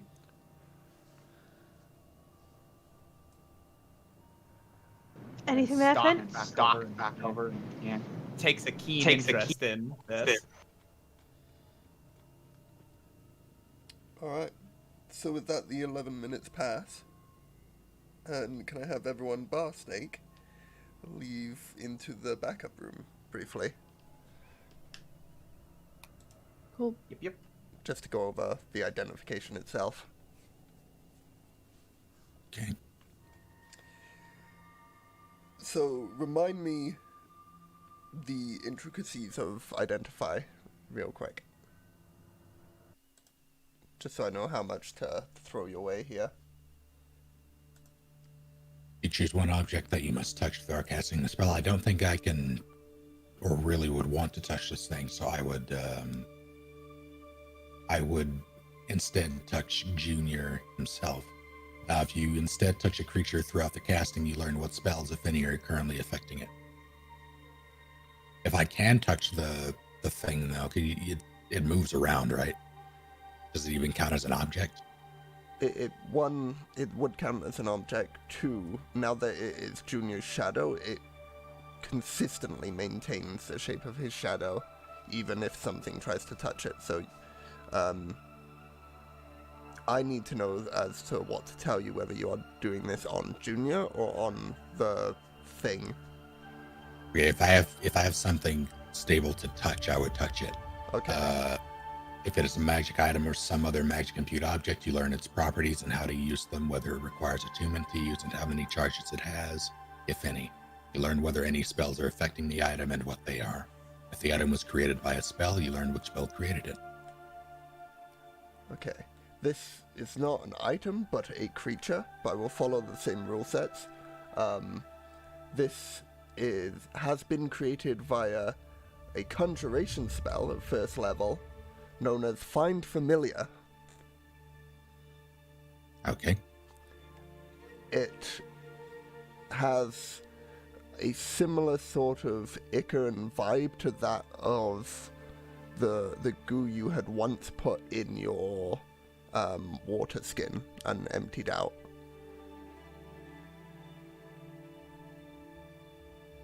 Like the ooze? Not from the slime creatures, but if you remember, there was a black Ica that you had picked up in Nomengard. The one that was affecting Lysette. Correct. And that is now a Find Familiar conjuration beneath Junior. Remind me, was there anything else I need to tell you about this? You obviously know the effects of Find Familiar, I assume. Yes.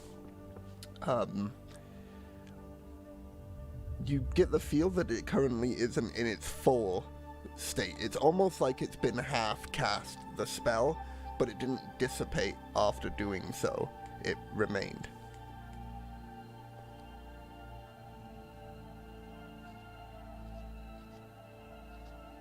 For whatever reason, it's attached to Junior magically, so.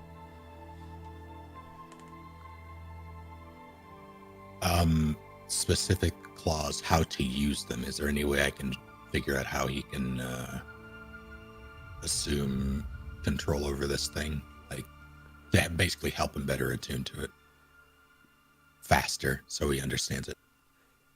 If Junior were to go through the process of casting Find Familiar properly, as a wizard would, so with the components of charcoal, incense, herbs, all consumed within a brass brazier, and about 10 gold pieces worth of those things, as well as casting the verbal and semantic components of Find Familiar, it would complete the spell of this creature.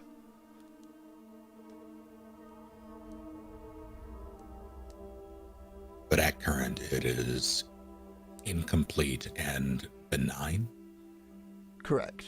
It is, to your knowledge from the Identify spell, it is incapable of doing any damage, but also being hit.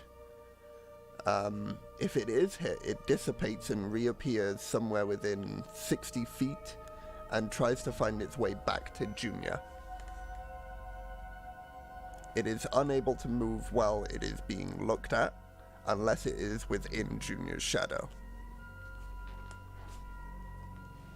Okay.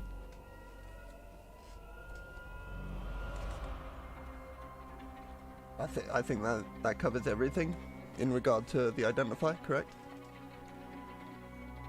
Yes. Yeah, it covers it. Cool. I'm gonna drag everyone else back in then. Welcome back, everybody.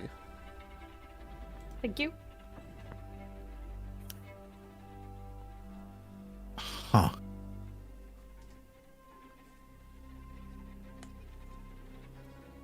Is not necessarily bad. What's that brain box, Ariel?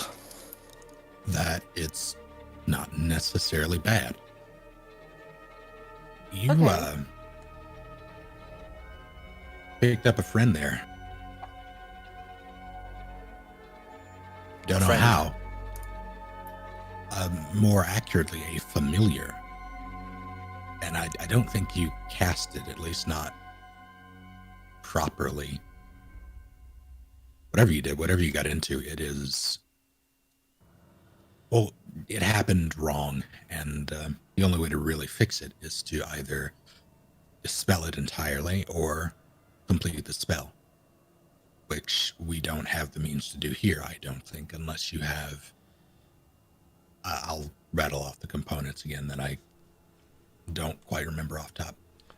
10 gold pieces worth of charcoal, incense, and herbs that must be consumed within a brass brazier by fire.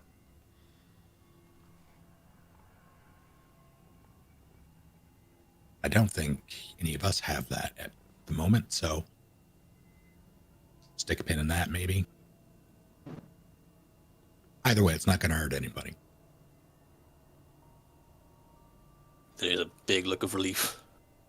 Although, watch this. I'll stomp on the shadow.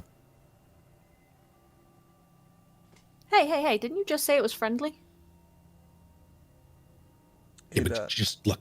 it does not move away from the foot this time, and appears not to take any damage. What in the fuck? Well, alright.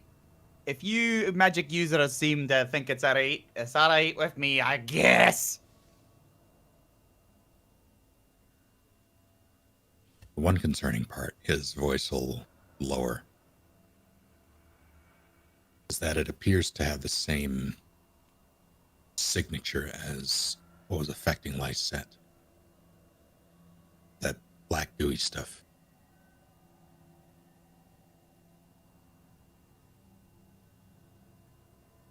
Could he have picked it up from her?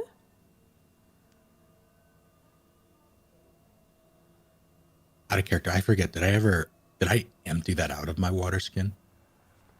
I don't believe you did. I will check my belongings and see if it's still there.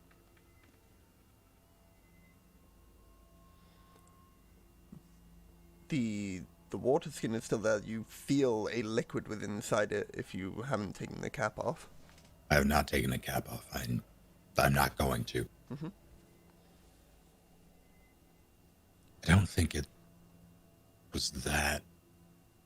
I still got it.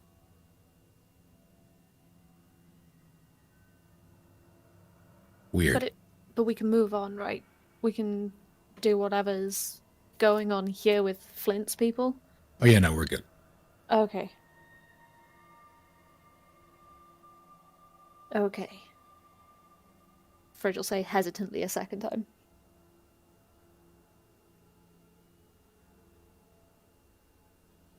For anyone that's looking at Junior, he's significantly more pale than he usually looks. And he's not his chirpy self.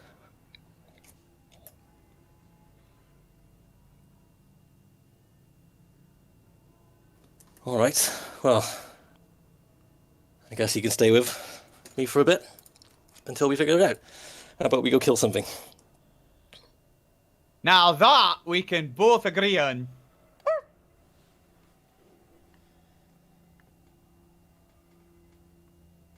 After did that happen? Yes.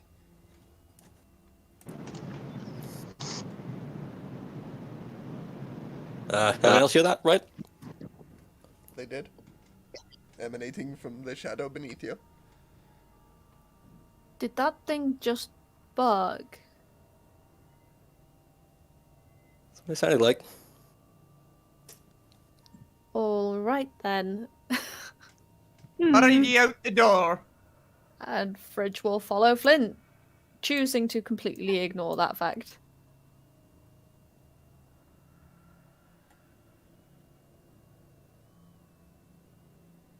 Okay, so, yeah, Flint will open the door. That seems like a good point to take Man. our break. Unless there was something you immediately wanted to do upon opening the door. No. It can be after the break, though. That's all good. Cool. So, we'll be back in just a little while. I'll bring up the adverts in just a second if anyone wants to go for a squeezy wee, a... No. Hey. No. Oh. No. Why? That's not going to be a thing. It's a thing! You can't make that a thing. It's not a thing. Just please no. Squeezy wee. Oh my life. Stop trying to make it happen. It's not gonna happen. It is. It already Okay, is a I've thing. proven my point. I've proven my point. Even everyone in the chat is like, oh, what? What's that? It's not a thing, Durf. It doesn't exist. You made it up. I've proven it. Everyone here is like, what is that? That doesn't exist. It's not a thing. You've made it up, Durf. It's not a thing. Durf seems to think that a squeezy wee is when you force yourself to have a wee, even when you don't need one. Oh god. Because The graphics. it's stuff that you need to do. Right? But that's a tactical wee. No, a tactical wee is the I'm wee just you have leaving 50 for my minutes break before now. the end of the workday. Goodbye. Yep. Goodbye. No, a tactical wee has a rail Bye. mount. What? Okay. I'm going now. Welcome back, everyone. Hopefully you are all back from your break, your moment away for your tactical wee. I refuse to call it anything other than that. And here we are, returning, as Flint Bouldershoulder reaches out towards the door, pulling it open once again. A similar cold burst of energy and wind sweeps into the room. But outside appears to be untouched. What are you all doing?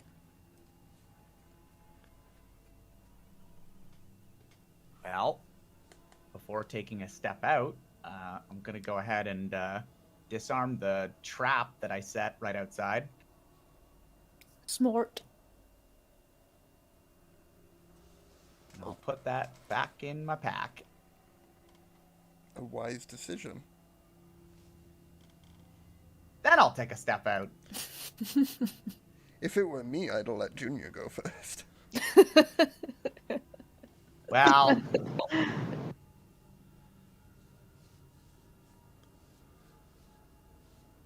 all right. Looks like it's clear for now.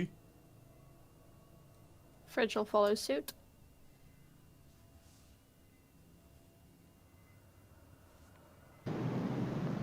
Right behind you.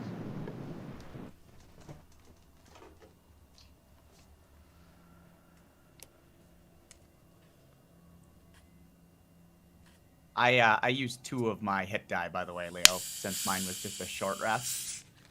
Cool. Looking back, does Fridge see Junior and Owen following behind? You do not, currently. Assuming that I'm following along, I'm resetting D&D Beyond. Cool. Fair enough. Yes, they're right behind you.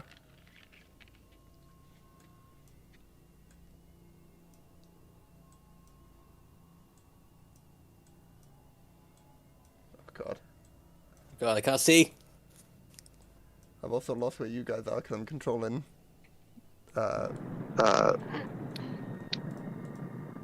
Just in the main hall. yeah, Yeah, we're gotcha. at the door we were at.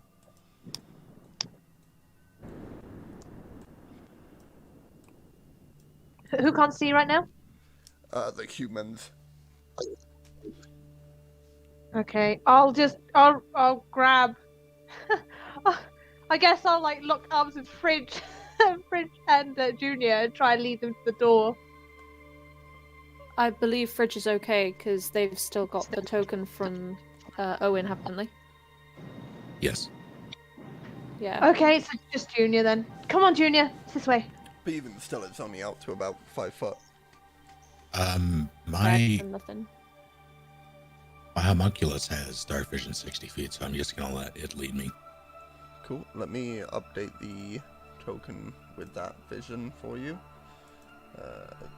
60. Boom. There we go. You should see as the homunculus does now.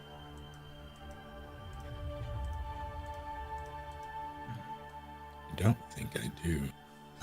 I think if you click on it, it'll update.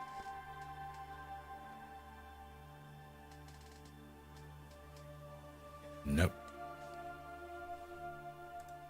Huh, that's weird, because it's working on the... Oh, no, I see. Hang on.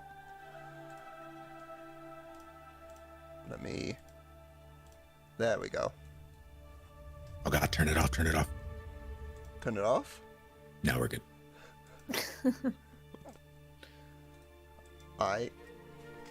So, you approach the double stone door that Flint, you would note, leads towards the throne room of Axeholm. Alright, where were we? Anybody ready? Yes, but what is supposed to be down this way? That's the throne room. The seat of power for this place. So, I don't know, whatever's fucking around probably up this way. Good bet as any.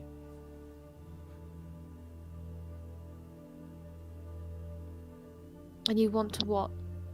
Reclaim this place? With just the 5 of us? Aye. It took down the city. I mean, maybe there's survivors inside. Could be survivors, and yeah, they might have fucked it up a bit, but maybe they took them by surprise. And place wasn't that big to begin with, I suppose. Anyway, I need to know what happened to my kin. Well, I'm not against that. Just I Great. don't want to be surprised by an army. Oh god, he's doing it again. You see the entryway towards the throne room. The stone door ahead shut off. The flanking guards' rooms with their ballista peeking through the arrow slits. And a wave of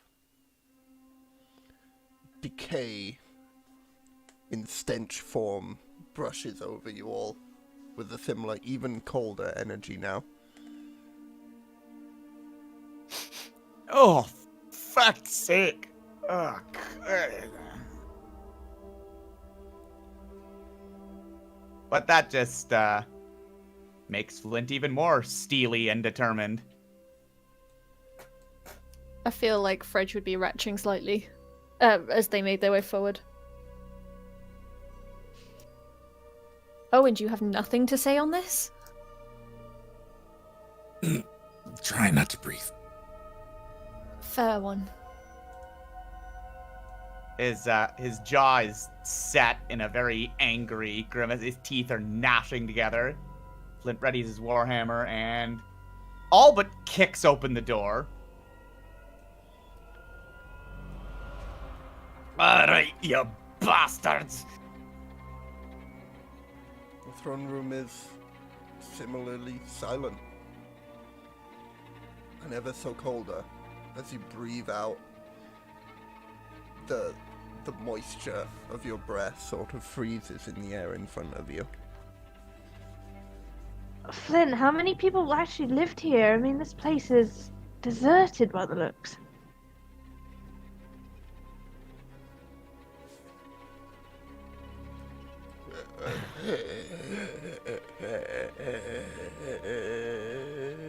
You hear from the throne stood atop the dais in front of you.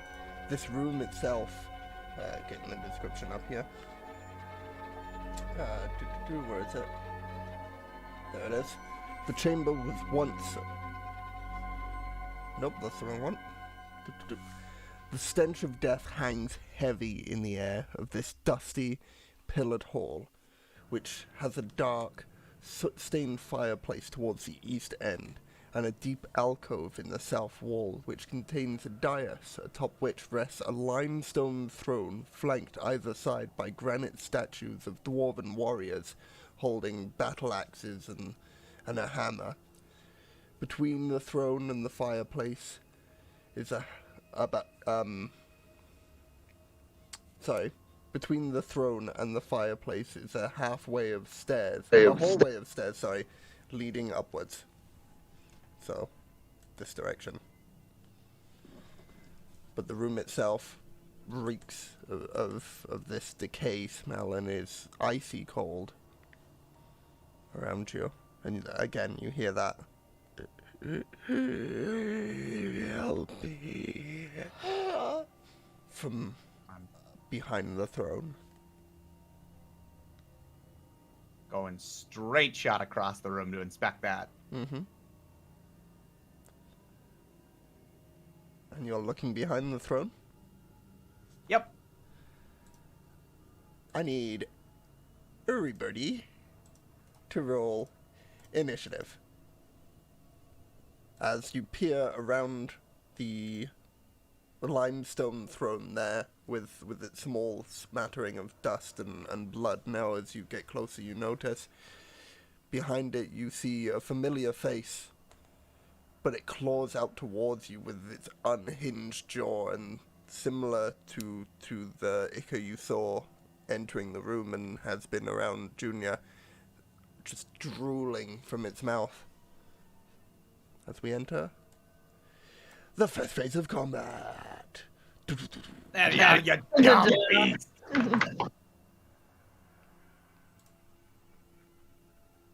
The first planned combat of the evening.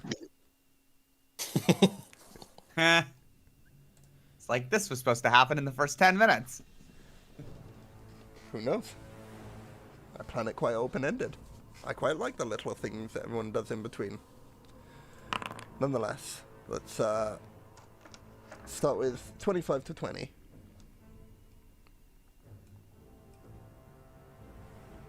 (20 to 15). 19. 16. 15. Whoops, I accidentally moved you there, Fridge. Yep, Did I not got mean it. to. I was here, back against the wall. So 19 for you, 16 for Junior, and 15 for Flint. Am I right in saying that? Yeah, I believe so. 15 to 10. Oh no. 10 to 5.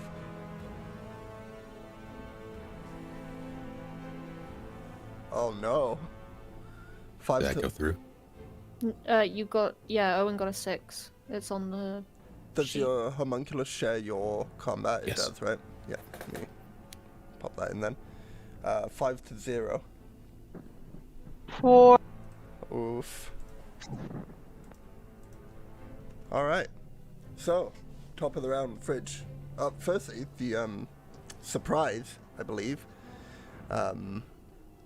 which we checked up the rules of this before. Everyone who is surprised, let me just double check. I want to make sure I get this right this time. Surprise in 5e. Shay did a whole video on it, and I edited the video. So I would be very remiss if I got this wrong.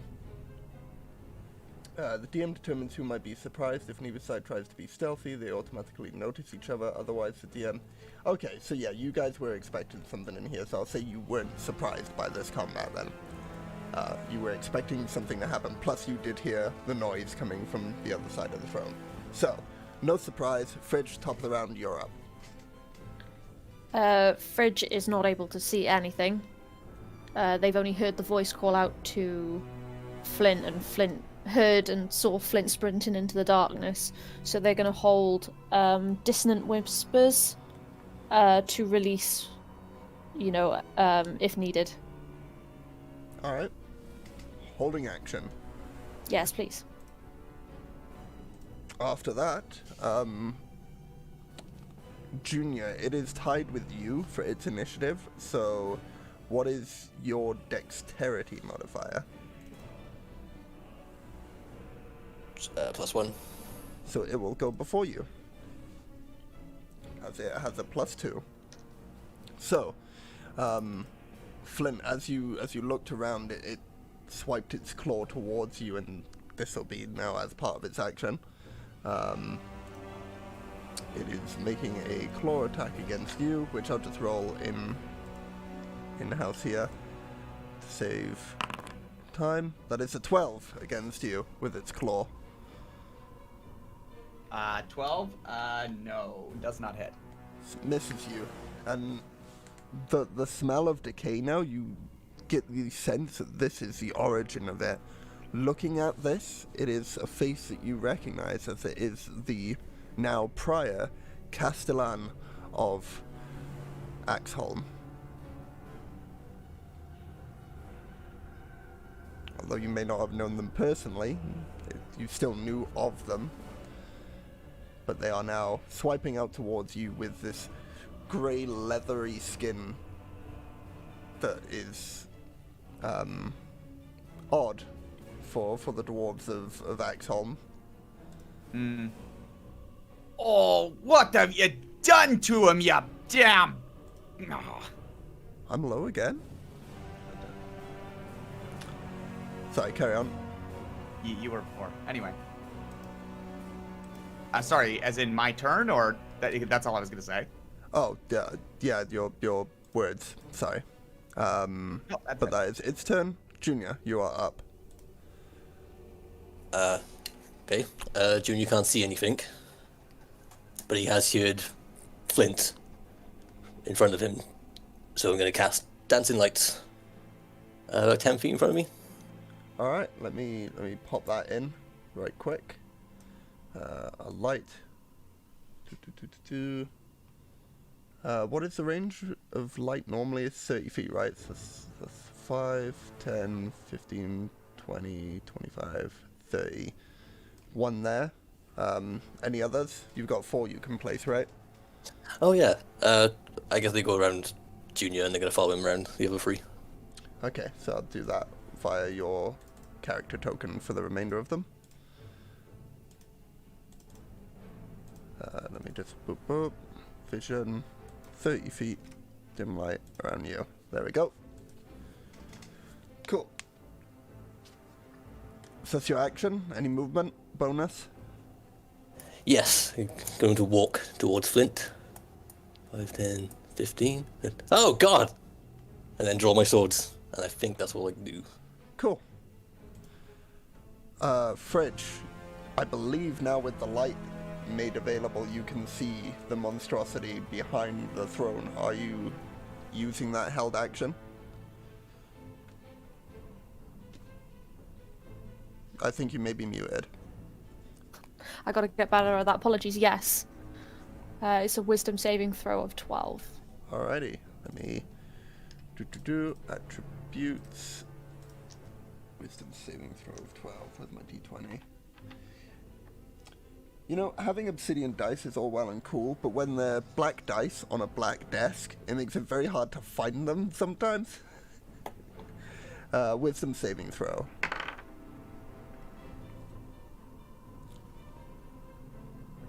$11. You fail. Remind me the effects.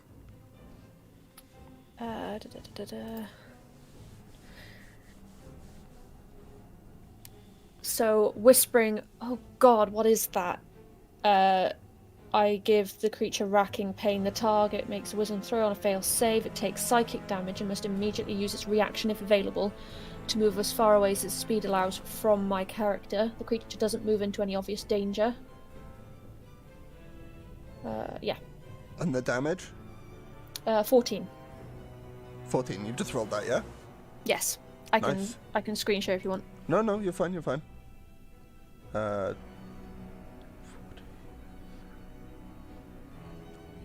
Okay. Should have popped up on Robin's screen as well, when I rolled.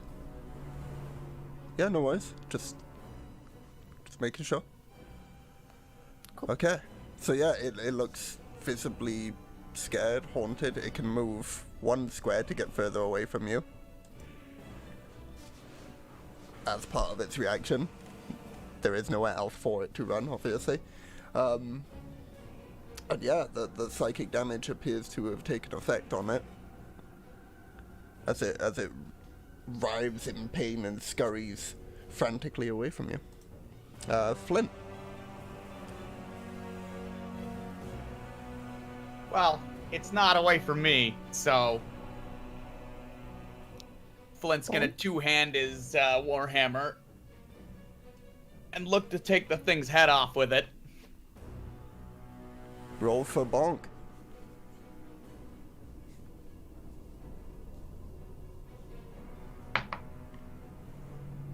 $16. Hits. Go ahead and roll damage. Okay. 8. 8 bludgeoning. Very nice. Creature's looking hurt already.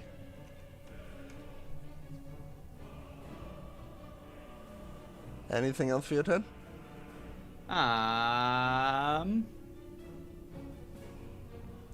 No. Alright, we move on to Flavin. Okay, I will. I assume I cannot see it from my position.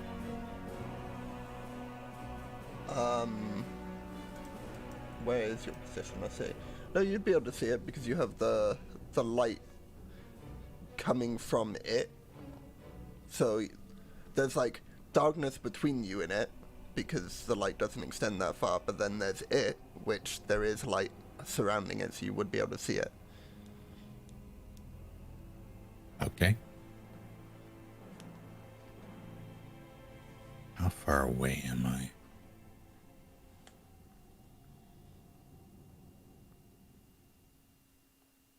.45, I'd say. Or 40. One of the two. Excuse me.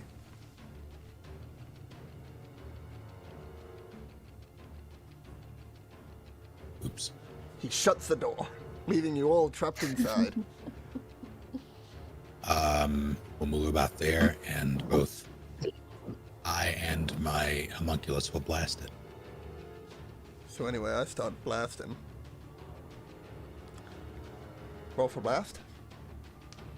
Yeah, just checking attack rolls.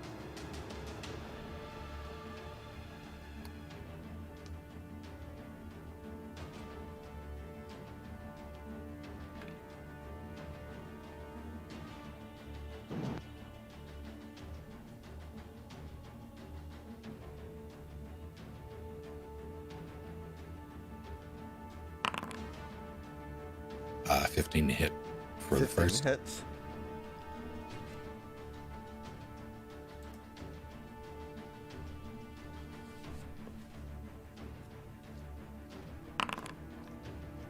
Takes a total of 6 from first blast. I will also deal an additional d6 part of my lightning launcher. Takes a total of 12 from the first blast. Yep. And the second.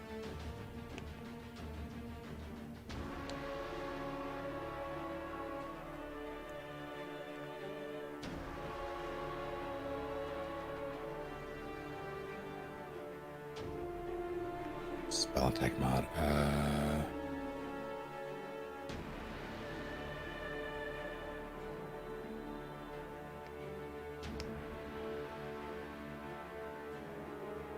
Trying to locate my spell attack mod on this D&D Beyond sheet. Let's see if I can help you out with that.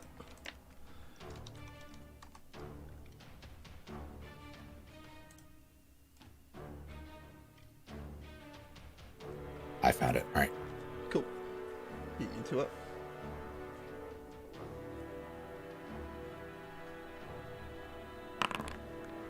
That hits, yeah. 24 to hit.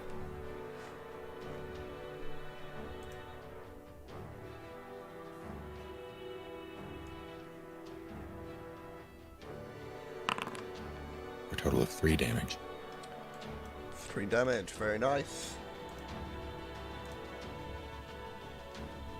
It is looking considerably hurt at this point. I don't know if it made any difference, but that damage was force damage, and I believe my damage was lightning damage. It didn't appear to have any negative effect from either sets of damage, Gotcha. or bonus effect for that matter.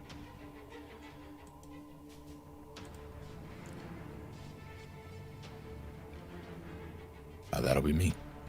Cool, cool. Next up, Seren. Okay, I'm gonna, as a bonus action, cast Huntsman's Mark on the creature. So you choose creature you can see within range and mysteriously mark it as your quarry until the spell ends. You deal an extra 1d6 damage to the target whenever you hit it with a weapon attack. And I have advantage on Wisdom, Perception, and Survival. Okay. Yeah, and then if I shoot an arrow at it while I'm here, am I gonna be able to make it past Flint and Junior, or? Sorry, I'm sure you all heard that. I did not realize that you all would hear that also. I was just getting ready the next stage. Jesus Christ. Well, I don't like that at all, but, you know, Right? I won't metagame. If you rolled a nat 1, you'd hit them, but other than that, you'll be fine.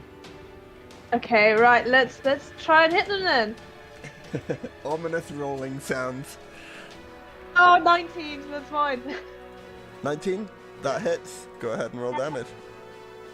10 points of piercing damage plus the... Was it 1d6? 1d6? Have a quick look. Deal extra. Yeah, 1d6. So roll that as well.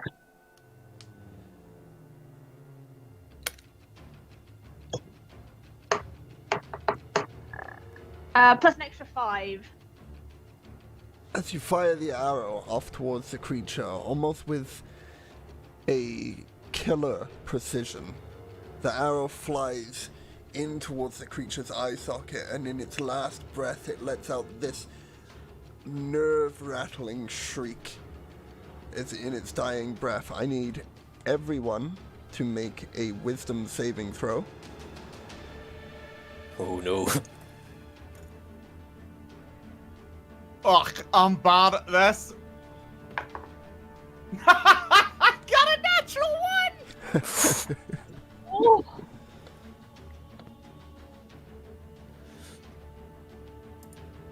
Got a 15. Okay. I also got a natural 1. Oh no. Same hat. Natural 20, 23. Okay, nice. Saren? 2. So, everyone bar Junior and Fridge are, for the next round, frightened of this creature that is now dead, but you are still frightened of its presence and cannot move closer towards it. Remind me the other effects of frightened. It's same as the frighten that you had on your thing. I'm also trying to get it up on roll 20 here. Right. Yeah, it just says that the creature can't willingly move closer to the source of its fear, and we've got disadvantage on ability checks and attack rolls while the source is in line of sight. Luckily for you, the source is dead. But in the same moment, you hear from the fireplace scraping and scratching and clawing noises. Nope. It's at the end of your turn, Saren. Santa, is that you? Yeah, I'm done. Cool. Top of the round. The first of the scratching noises makes its way out from the fireplace here, which I did set that to, there we go, visible, and looks towards you all. It took, let me do the math, 5, 10, 15, 25 feet of movement to get that far, so it has 5 feet more to go here. It will use its action, looking towards Blondie, to go another 5, 10, 15, 20, and get, whoop, and turn it towards you. There you go, and get right up in your face. That is its turn. And Fridge, you are up.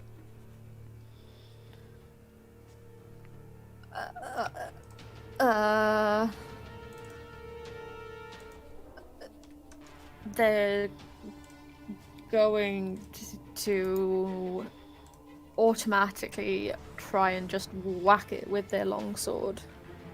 Go ahead and roll for whack. It's not very good. 12. 12 is exactly its AC, so it hits. Oh, juicy. And that is going to be 5 points of damage in just panicked slashing. Very nice. All adds up. As you slice into the creature, a similar black ichor comes from the wound you've just made on it. And I think that is it for me at the minute. Cool. The next set of scurrying noises is going to be 5, 10, 15. Barely makes it down to the entryway of the fireplace on the east side. Then action to dash. 5, 10, 15, 20, 25, 30 in front of 7. Excuse me. Next sorry, let me take a drink real quick.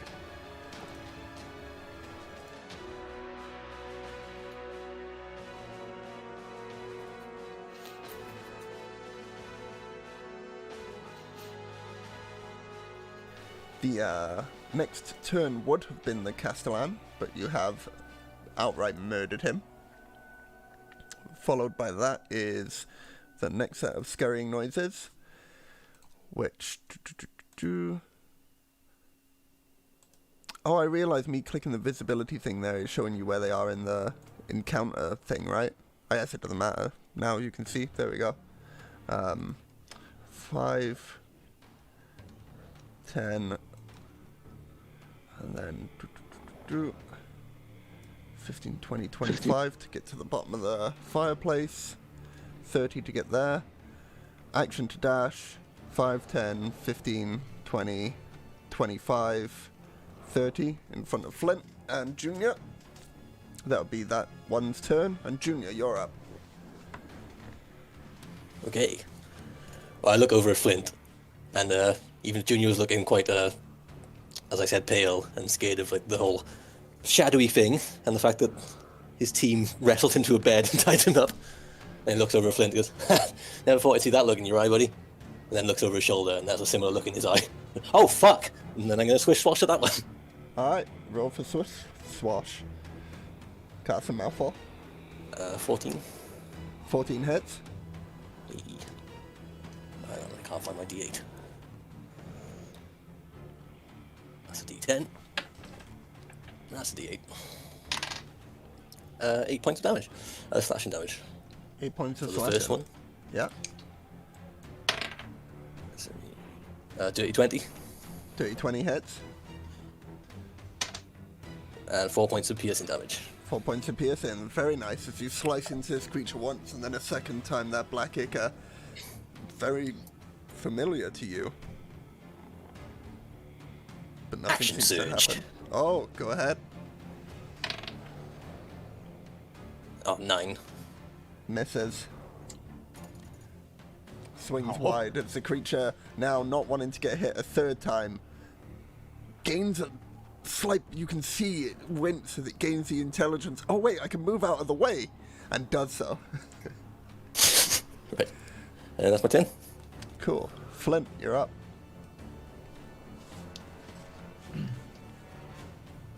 Okay, so yeah, Flint will immediately turn away from the dead creature. But that's something to ask, because it depends on how you call it, but anyone affected that can still see this creature seems like they'd still have disadvantage on attack rolls and ability checks, as long as it's within their line of sight. Oh, is that part of the thing? Yeah, it just says a frightened creature has disadvantage on ability checks and attack rolls. Well, the source of its fear is within correct. line of sight. Like, not against that creature, just in general, as long as the source of its fear is within line of sight. So if it's...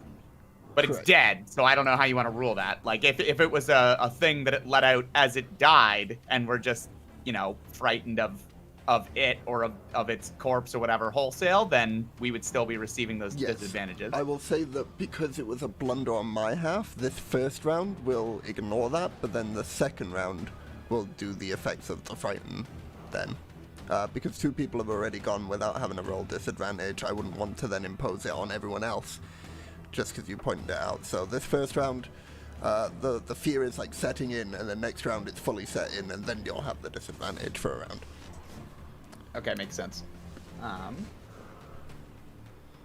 Then yeah, Flint will whip around and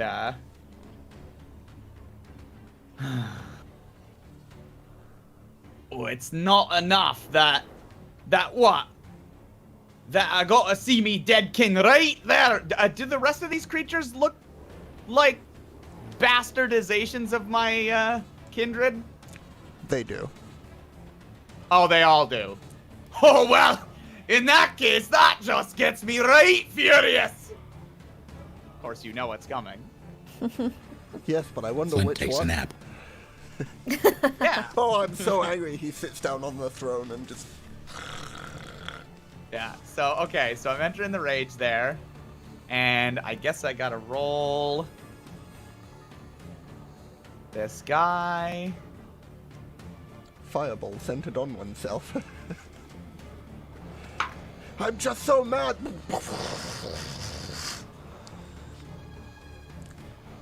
Okay. Cool. Does this happen right away? Hold on.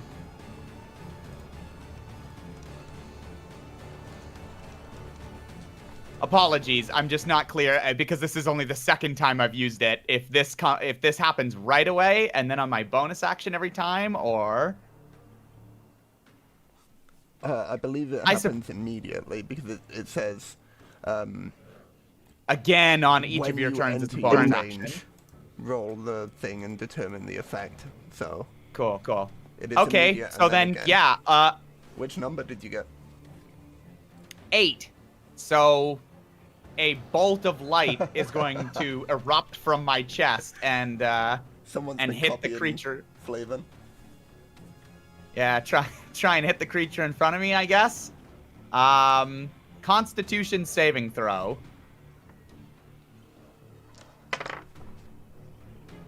That's a natural 1. Great. Against the DC 13. So, yeah, it takes 1d6, so it takes 2 radiant damage, Nice. and it's blinded until the start of my next turn. Let me add that to the token. But don't worry, it won't have to be blinded for too long. Crunch. Okay, so that's 14. Hits. Okay. I'm two-handing this, so that's 1. Okay, 1 plus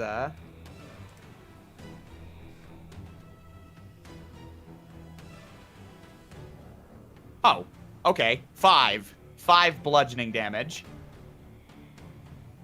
5 bludgeoning damage. Very, very nice. I am... There it is. There's blind. And 5 bludgeoning damage. It is looking hurt. Do you get advantage for being in rage? No okay. advantage. Just bonuses to damage and like strength checks. Got ya. Alright, is that you? That's me. Cool. The next set of scurrying, which is that boy there, is going to be 5, 10, 15 just to get to the things. That's 20, 25, 30 to get to the base. And then action to dash. 5, 10, 15, 20, 25, 30. Get up next to Fridge there. Boom, boom. Next one, it's only 5 feet to get to the chimney. And then 15 to get down, so that's 20. 25, 30 is there. Whoops, wrong button to make it appear. That's the button I need to make it appear. Action to dash, that'd be 5, 10, 15, 20, 25 to get here next to you, Flint. As it smells that dwarfish blood. Sorry, another question for you, DM. Yes. You said that these things are undead of some sort, right? Yes. So that creature that I just hit with radiant damage, would that do more damage to it? Looking at its things, it doesn't say that it has a weakness to, or a vulnerability Okay, gotcha. to radiant. Cool. I was just checking so that, like, as I continue to do this, it's not like, oops, this was all wrong. So, I will okay, say gotcha. that it has no resistances or vulnerabilities, but one immunity that hasn't come up. So, Cool. that is the end of that ghoul's turn. The next one is also 5 feet from the chimney, so it's 5, 10, 15, and then 20 to get down. Let me just make it appear. 25, 30, dash, 5, 10, 15, 20. And then the last one before Flavin's turn is quite far from the chimney here, so let me just show it immediately. That's 5, 10, 15 to get to the chimney, another 15 to get down, makes it its full movement there. Dash for 5, 10, 15, 20. Can't get any closer than that. Owen. Okay.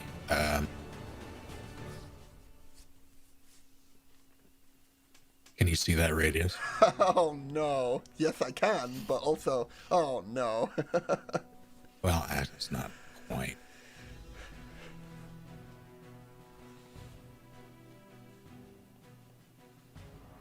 Me's got the It'd feeling. be about that. Even worse for me, but great for you. Yeah.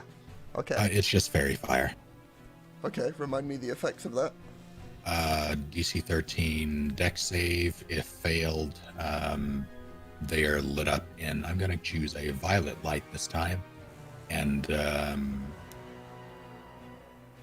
they shed light in a 10-foot radius, and any attack roll against them has advantage. Okay, give us a moment then to roll through all of this. Remind me, what's the DC? 13 And what is the roll?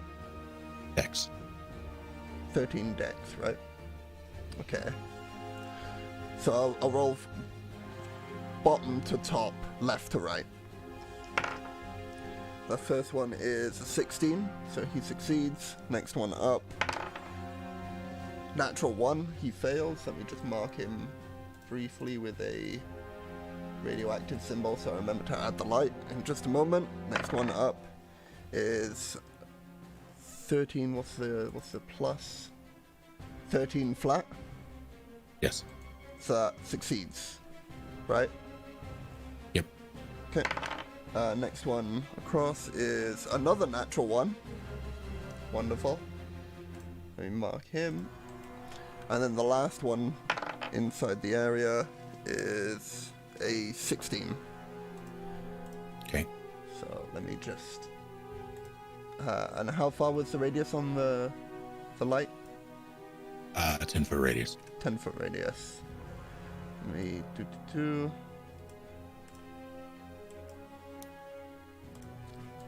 Did that work? Are you seeing light come from that guy now? Violet in color. Apologies. Yes. I can only assume so because I have more light than I did before. There you go. Should have a slight violet tinge to it as well now. And then this one here. Vision. 10-foot radius. A slight violet color. And boom. So they should both be lit up now. Cool. Awesome. Was there any damage tied to it, sorry? No. Cool. Alright. Anything else? My homunculus will then go. How high are the ceilings? In this room, let me double check, but I believe they're about 40 feet high. Yeah, I'll send my homunculus approximately 30 feet high and have it blast. Just double checking the height there. I cannot find it, so we'll say 40 feet. Go ahead and blast.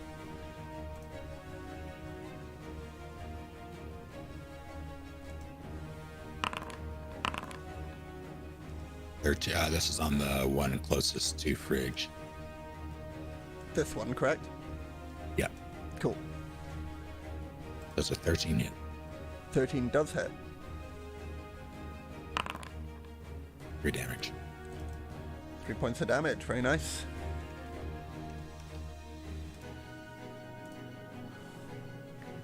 And that'll be me. Cool. With that, I need to update this guy's initiative to be slightly less than the homunculus is, because it's got you, then this ghoul, then the homunculus, which obviously that's not how it would work in the initiative order. So let me just give it a 5, even though it rolled a 6, and then that'll fix everything. Doesn't change the situation. So he's going to move 5, 10, 15, 20, 25. He gets halfway down the chimney before he has to use his bonus action to dash. So it's 5 to get there. 10, 15, 20, 25, 30. Okay. Seren. Okay, will. Now this one's almost up in my face. I will take out my short swords. No, I've got my thing, haven't I? I have my bow out to kill the other guy. I'm at disadvantage if I hit him. Okay, I will step back, I think, which I know will be an attack opportunity. And he does so. Yeah, And he does so. Yeah, I'll take the risk. That's a 9. It misses, thankfully. I got 14. And then so stepping back. How far do I step back before I need to use my ranged weapon, so I won't fire? I'm gonna go back over here. And fire it. Can't ping it. That one right there. Cool. Roll for fire. Ooh, 12 plus 7, 19. Hits. Take 5 points of piercing damage. 5 points. Very nice. And as a bonus action, I'll move my huntsman's mark. I should have done this before. Oh well, I'll move it onto him, my huntsman's mark. Yeah, because normally when you kill the creature, isn't it? But these guys didn't appear at the time.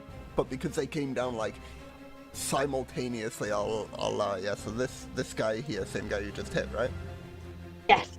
Cool. Thank you. Where is the marked one? There is a marked one. I saw it earlier. Cursed. Marked. There we go. Alright. Top of the round. Gulo numero uno is going to take his bite attack at Flint. That is a 8 to hit. No. And that's it for his turn. Looks genuinely miffed that he missed. Fritz, you're up. Remember, Again. the ones that are lit up you have advantage on. Again, flailing wildly, I'll aim for the one that came at me first, which I believe is this one. Yep. Roll with advantage. Thank you. Well, it wasn't me, it was Flint. Not Flint. Oh, I sorry. don't even need to. Natural 20, 21. Nice. That hits, yeah, go ahead and roll critical damage. Which, how are we... Oh, it did it for me? It did it for me. 5 points of damage. Very nice. Looking considerably hurt now. And then, as a bonus action, I cast Bardic Inspiration on Flint, yelling, "You said this wouldn't be a thing! You better get us out of here!" You are inspired. Meaning you have a D6 you can add to one ability check, attack roll, or saving throw. Oh, great. When's that run out? 10 minutes. And you can add it after seeing the roll but not knowing the outcome. Okay. Thank you. The school is going to move up towards you, Fridge, and make a bite attack at you. That is a 21 to hit. Yeah, just a bit. 6 points of piercing damage as it bites in towards your shoulder, and the black ichor sort of oozes from your wound briefly before blood follows. We knew there'd be summit, but I didn't think they'd take all of them. He looks around to his former comrades. Sorry, bud. The blinded ghoul, remind me, that's just disadvantage on attacks, correct? It's, he automatically fails any ability check that requires sight, although that probably won't come up. And, creatures' attack rolls have disadvantage, and attack rolls against the creature have advantage. Alrighty, so it is going to make a claw attack, flailing wildly at the direction it last saw you before going blind, with disadvantage. Roll disadvantage. That's a 7. Nope. Yeah, he just flails blindly, literally, in your general area, but misses you entirely. Junior. I'm gonna swish-swash the blind one. Alright, do so with advantage. Yeah, because you weren't frightened, so. Oh, good, because that first one was a natural one. Sorry, 21. I forgot the frightened thing again, didn't I? Oh, no, it's still the 2 people that have gone and the 2 people that weren't frightened anyway, aren't they? Yeah, cool. 21 hits. Sorry, I keep forgetting the frightened. 9 points of slashing damage. As you slice through this creature, the black ichor falls to the ground, followed swiftly by the creature's limp, lifeless body. He dead. Alright, differences aside for a sec of Flint. Jump over and bonus action this guy. The one with fairy fire on him. Alright, do so with advantage because of the fairy fire. 19. 19 hits. 8 points of piercing damage. 8 points of piercing damage, very nice. That would be that. Okay, yeah, he's looking hurt. That's it. Cool. Quick question. Quick answer.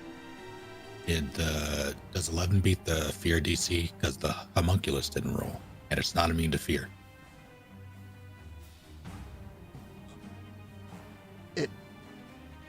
Hang on, let me double check. Got to load up the stats again. It does. You're fine. All right. Well, Gotcha. the homunculus is fine. Flint.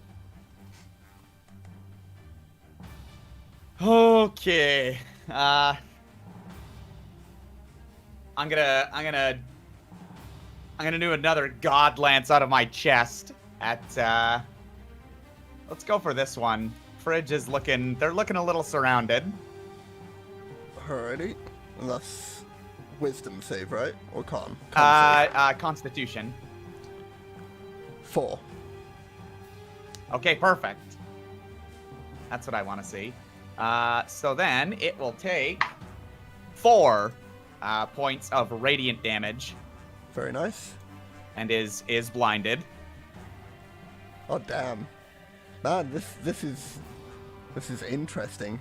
The blind effect. Yeah. Blinded. So, there we go. So then, Sorry, remind me, what's the effects of Hunter's Mark, real quick, Saren? So the effects of Hunter's Mark is for everyone else or just myself? Just the effects that the creature... Like read off what Hunter's Mark says. You choose a creature you can see within range and mystically mark it as your quarry. Until the spell ends, you deal an extra 1d6 damage to the target whenever you hit it with a weapon attack. And you have advantage on any wisdom, perception, or wisdom survival check you make to find it. The target drops to 0 hit points before the spell ends. You can use bonus action on a subsequent turn of yours to mark a new creature. So Hunter's all it Mark says. doesn't benefit anyone else, no? Cool. I don't think it does, no. Okay, no. But it'll be real easy for you to hit that thing and do your extra damage. So cool. All right. Did you actually hit that thing, Junior? I did. Great. Let's hit it again. Kill stealing bitch. But not with a 1, I won't. Yeah, straight roll for you. Although you would have advantage from Fairy Fire, you have the disadvantage from Frighten, so it cancels each other out. Yeah. Nat 1, you say? Yep. Go ahead and roll damage.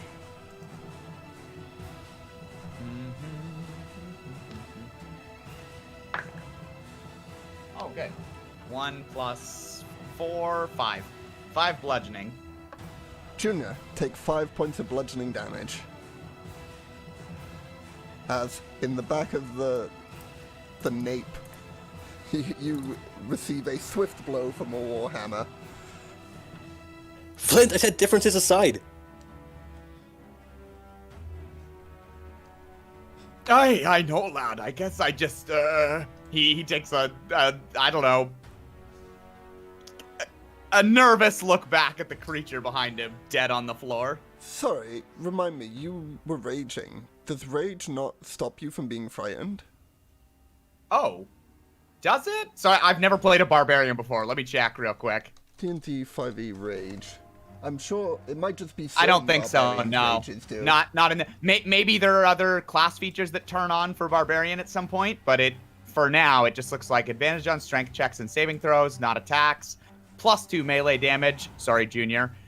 Resistance to bludgeoning, piercing, and slashing damage, and I can't concentrate on spells while raging. So no, nothing about. Yeah, you're right. Sorry, I'm sure that Oh. there is a thing for maybe one of the barbarian classes that makes you immune to frightened when raging. Yeah, perhaps. probably. Anyway, bonk. Yep. Sorry, Junior. That's it for me. The ghoul that is here is going to make a claw attack at you, Fridge.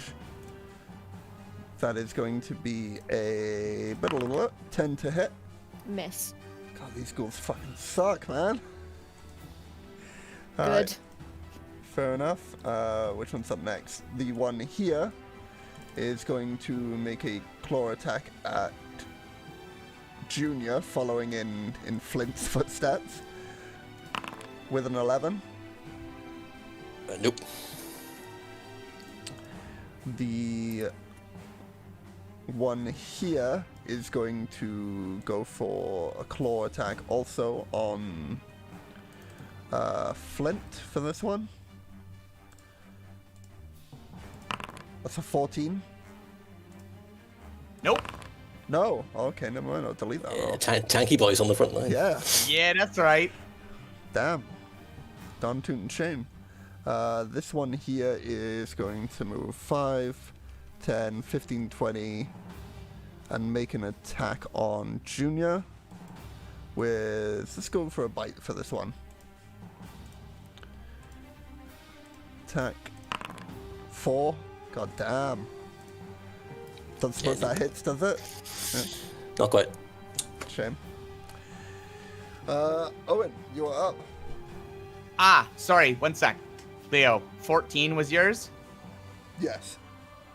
It occurs to me that should have hit, because I was using my Warhammer as a two-handed. Like, it's versatile, and I can do that, but if I'm two-handing my Warhammer, I'm definitely not wielding my shield, which gives me +2 to AC, so my AC is, in fact, 14. You hit. And that was a claw attack. Let's go. 7 damage then. Slashing. Gotcha. Which I So, think it's what, half 3 to damage? 3? Yeah. Okay, thanks. No worries. Thank you for being honest. Owen. And how much? All right. Well, hopefully this will work out. And go Fireball! into... God, I wish. Where is... There we go. This radius here Yep. is suddenly filled with grease. All right.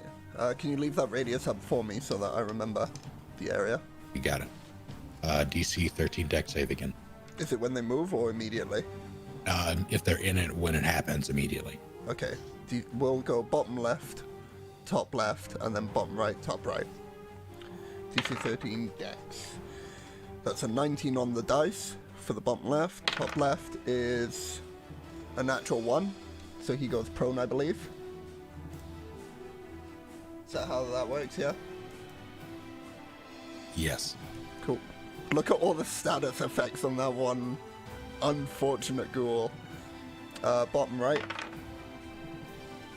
It's a 9 on the dice. What's his dex? 11. Does that beat the DC? Sorry, could you repeat that? 11. That fails. So he is also knocked prone. And then top right. With an 18 on the dice. So 30, 20. Succeed.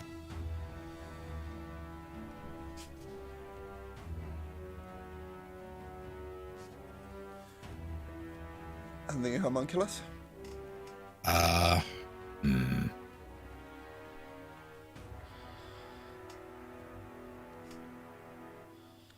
Let's see about...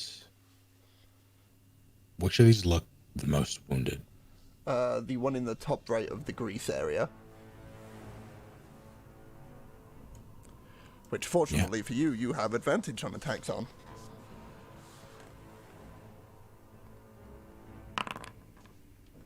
Uh, 20 to hit with homunculus. Hits. 6 damage total. Looking very hurt now on that top right one. As the blast almost goes through the creature.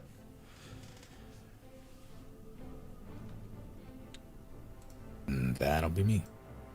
Okay, the ghoul in the bottom right is going to use half its movement to stand upright. Status effect, remove that. And then it is going to move out of the grease. Actually, I don't think it'd be intelligent enough. It'll probably just sit here waiting to get in at the rest of them. Cool. Saren, you're up. It needs, if that's the case, it needs to roll Awesome. again. Oh, it does? Cool. Yep. 9 on the dice, so 11. Prone again. Up I get. Oh, I can't wait to get at these guys. Whoop! Yeah. Alrighty, Saren, you're up. Okay, I know I'm at disadvantage because of fear, but I'm gonna shoot the one that's on the floor that is prone, I'm guessing blind, and has Hunter's Mark on it. I believe prone would also give So that, disadvantage, oh no. but Yeah, double advantage does it. disadvantage doesn't give you like anything extra, but the advantage is still there, so it cancels out to just being a straight roll. Brilliant, okay, let's go with that. Straight roll. Oh, that was the damage, sorry, I didn't mean to roll the damage first. I'm gonna roll a hit first. Wait, oh, wait, Oh! you boondoggled my roll for Saren? God damn it. I got an actual 20 plus 7, so I got 27 to hit. Yeah, that hits. Go ahead and roll damage as a crit. Okay.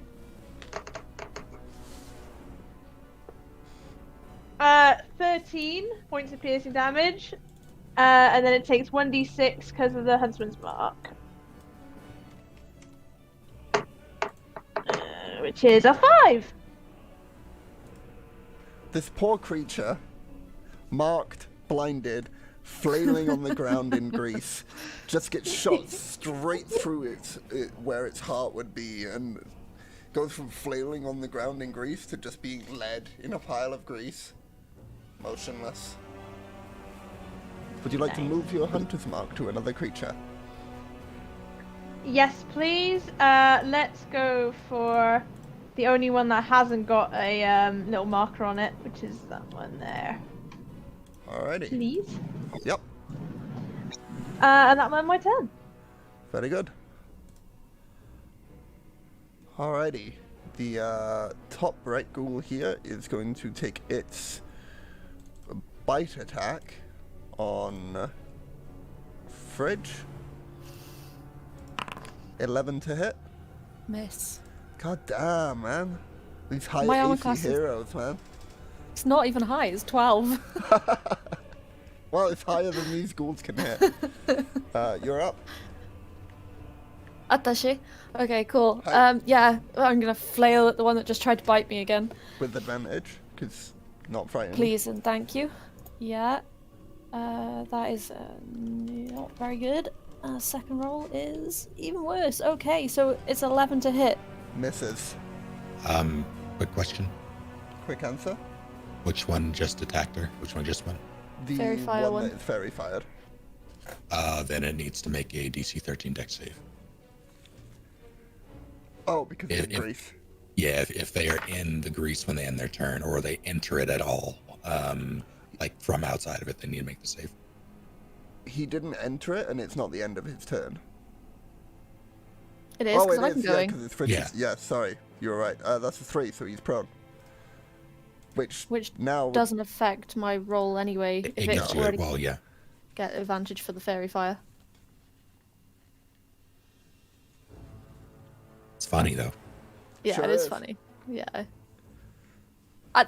We're gonna go with that's why I missed. I went to stab it and it just fell over. Sure. Yeah. Junior. Ooh, my turn. Okay, I've got a plan. I'm gonna take my normal action to hit this one with fairy fire in front of me. Yep. With advantage, because it's the fairy fire. I got a dirty 20. I didn't get a natural 20 on the second one, so. Cool. That hits. Ooh, 10 points of slashing damage. 10 points of slash, and it's looking real hurt. Oh, damn, I was really hoping for it. It would die.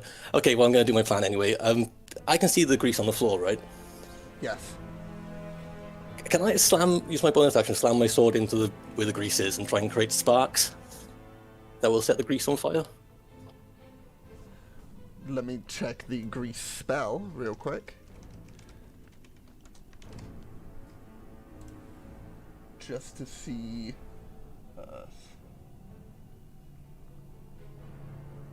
It mentions nothing about it being flammable. I was just seeing... I was just seeing to see whether it said whether it was magical grease or not, but it just says that grease appears, so it doesn't say that it's a magical grease, so I'll allow it to be flammable. I'd like to do that then, please. Okay, roll a strength check to see how hard you can hit your sword on the ground here to create sparks. We'll say 15 is the requirement to create sufficient sparks to light the grease. I got a 14. Sorry, you didn't hit hard enough. Apologies. Good idea, though. Damn it. Well, that's my turn then. Flint, you're up. Okay. Ah, hell, let's just blast the one right there, right in front. Go ahead with advantage. Cancels out if Yeah. you're feared. It's Oh, fairy sorry, fired. yeah. Oh, I don't need to do that then. But the fear, yeah, so straight Right, roll. but sorry. no, sorry, but I'd be able to see that that's fairy fired anyway, right? Like it's visible. Yes. It's Okay, glowing and purple. then sorry, then I will blast the one over here. Okay. With disadvantage. No, this is you making the con save. Oh, right, yes. You are right. 3 on the dice, so 3. Okay, cool. So that one takes 5 radiant damage. 5 radiant. And is blind. And is blind.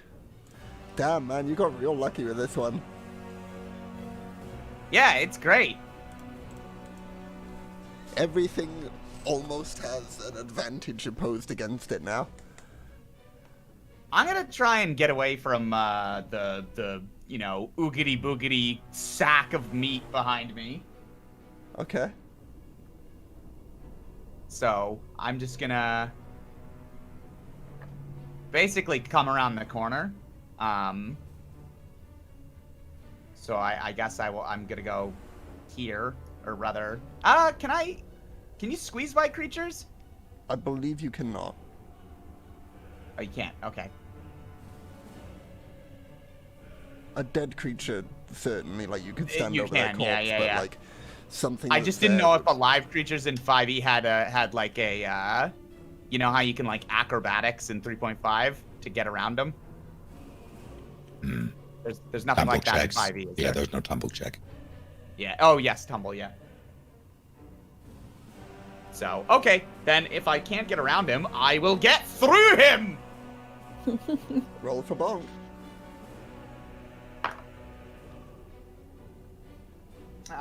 This is a straight roll, right? Yes. Disadvantage, Okay. advantage, straight roll. Okay, 13. Hits. Oh, it does. Okay, then 6, 4, 10, 10. 10 bludgeoning. That was such a wild ride. because it has 5 hit points left. So it was 6, and it was like, oh, cool, he killed it. 4, oh, he didn't kill it. 10, what? Yeah, 10 total. 10 total. Yeah, So, yeah, you smash the creature's face bonk. into the ground below, and it is dead. Okay, and now I would like to move over. I would like to end up here. And now I don't know if any. Sorry, go ahead. Quick question for Snake. Does the fairy fire persist on the corpse? Yes. Okay, cool. Sorry, carry on then, Flint. I was just gonna say that's where I'm gonna end up. I don't think anything gets an attack against me. Nope, you did not leave any range of any creature. I'm good then. That's me. Cool. This ghoul next to Fridge is gonna stop trying to bite her them and try to claw them. And fail. With a 6. Nice. The next boy, blinded as he was, is gonna go for where he believes he's hearing Junior with some claws. Sorry, that was supposed to be a disadvantage, so just roll another one, take the lowest of the 2. Okay, so 22 to hit. Oh, yeah.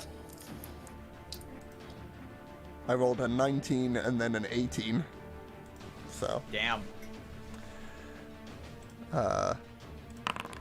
8 slashing damage to you, Junior.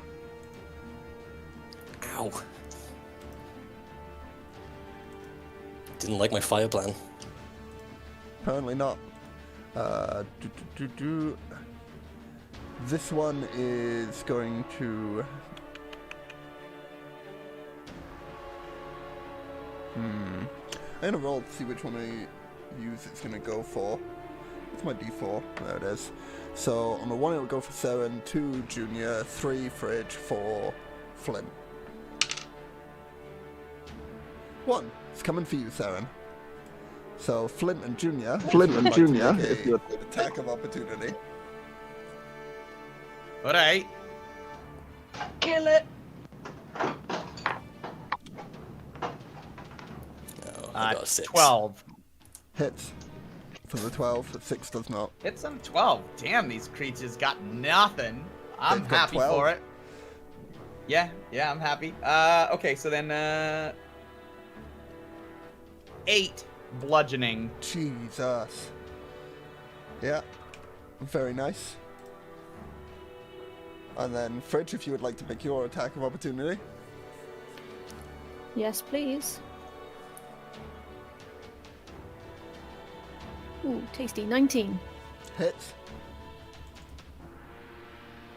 That is 5 points of slashing. Oh, sorry, 4 points of slashing. 4 points of slashing. Very nice. And now it's finally got to its target. It's going to go for a bite attack on Seren. Huzzah! 7. It's a miss. Yee. Owen. Well.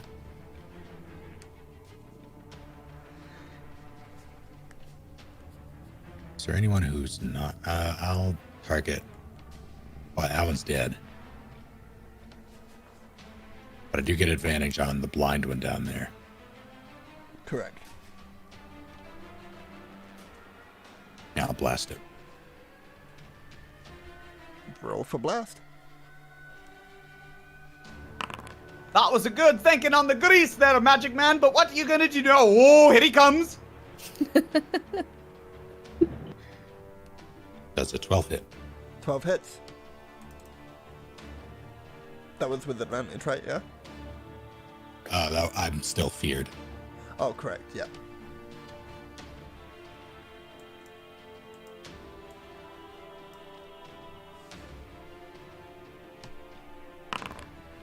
$12 damage. Jesus. Okay. Yeah, he's looking hurt. Second attack from Homunculus. Same creature? Yes, 16 to hit. Actually, that would be with advantage. Yeah, because the homunculus is not frightened. 16. Yeah, 16. That hits. 4 total. so close, man. So close. He's real injured and hurt, and just like a magical puffs of smoke coming off of him now as the blast just blast away most of the mass that this creature has. Very nice. This ghoul is going to quickly look at the rules for prone in 5e.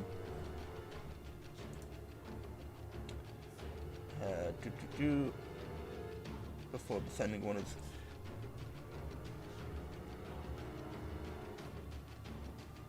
It's going to take half of its movement to stand up,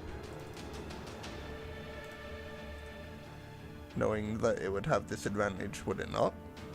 And then... Let's see, I'm going to roll to see whether it bites or claws. Even number will be a... Okay, a claw.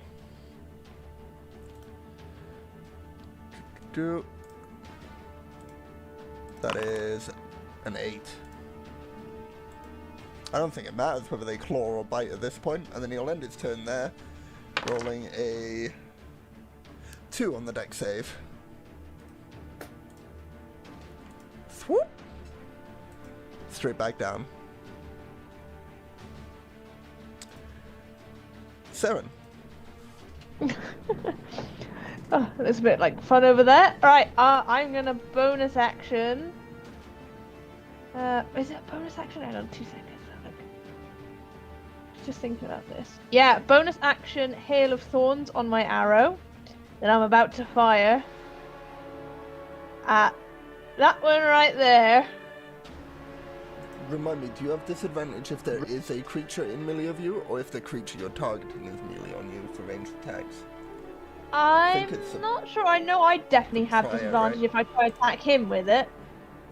Yeah, I'm just trying to But see I'm not if sure you if it's someone else. Well, you'd have disadvantage from fighting, but you get advantage from the fairy fire anyway, so it doesn't matter for this case, and I'll have to check up in future whether the disadvantage from firing a ranged attack is based off of whether there is a creature in melee with you, or if the creature you're targeting is in melee with you. It's just if you're in melee range, period. Okay. Okay. Yeah. But, yeah, it cancels out anyway, so straight roll. Straight roll. Thank you, Snake. You go. 21. Hits. Okay. That is 6 points of piercing damage.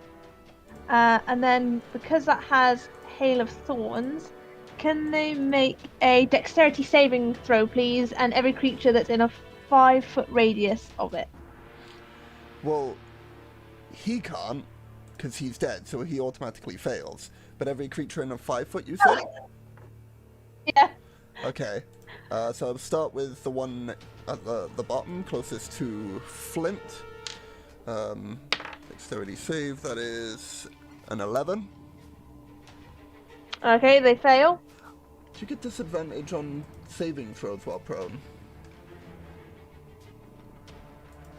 Is that a thing? For Dex, I'm pretty sure Dex ones, yeah, let me double check. Creature has disadvantage on attack creature rolls. has An attack roll disadvantage against on the creature attack has rolls. advantage. No, you don't, apparently. Yeah. Okay. Okay, but still, 11 on the roll. Yes, they fail. Okay, what does that imply to them? I'll I'm roll for just all of doing, them first, shall I? Yeah. And then the one up here. That's a natural one. Okay, they both fail, so they both take... And then Fritch. Oh, Remind me what I'm rolling? oh, Dexterity saving throw. whoops. 15. Yeah, you're fine.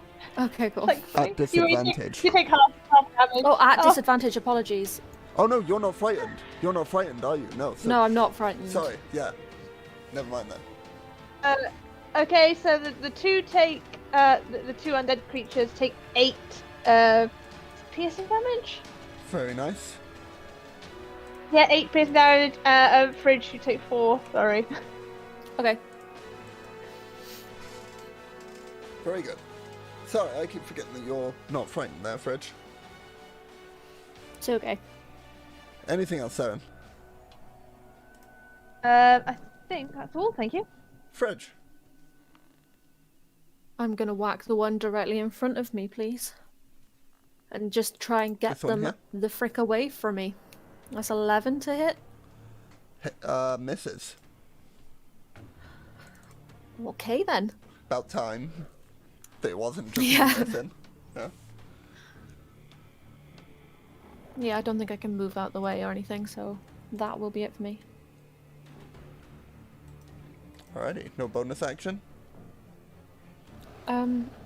No. Okay. Junior. Junior. Well, there doesn't seem like much point in my fire plan anymore. I'm gonna use my action to take a second wind. Which is my D10 plus 3 to my HP. Okay. Here's my D10. Oh, 5. 5 is fine, Still. man. So the way that happens is he sweeps his hair out of his face and, woo! Greatest swordsman that's ever lived! And then I'm going to bonus action this guy on my right. To bonus action attack a creature, you have to have used your action to attack. Oh, damn it. Okay. Well then, I still do it. I don't still enough, attack yeah, him. fine. Yeah, I still fine, say the I thing. will. No. Yeah. I think that's it then. Yep. Flint. Okay. Can I see? Yeah, I mean, I can see this creature, right? Yeah. So, cool. Give him the old flashlight. Con save. 3 plus. I mean, it's not going to be plus 10, is it? So. No. 3 exactly. 2 radiant damage to that thing, and it's blinded. Oof. This one is not blinded anymore. Oh, okay. So there is a. Yeah, when saving it grace for becomes at my least. turn, yeah, it goes away and I apply it to a different one or the same one, whatever. Cool. Yeah, just basically trying to keep Fridge from getting overwhelmed by boogies. Thank you. I think Fridge has taken more damage from Seren in the past 5 turns than any ghoul. My bad. Okay, so I'm gonna give it a. Can a prone? Well, no, I guess I'm not You leaving have it. Although I am advantage leaving on that one. That melee attacks against a prone creature, I believe. Oh shit, I misread it. Second wind is a bonus action. Oh, okay then. Do you want to roll your attack on this one down here then?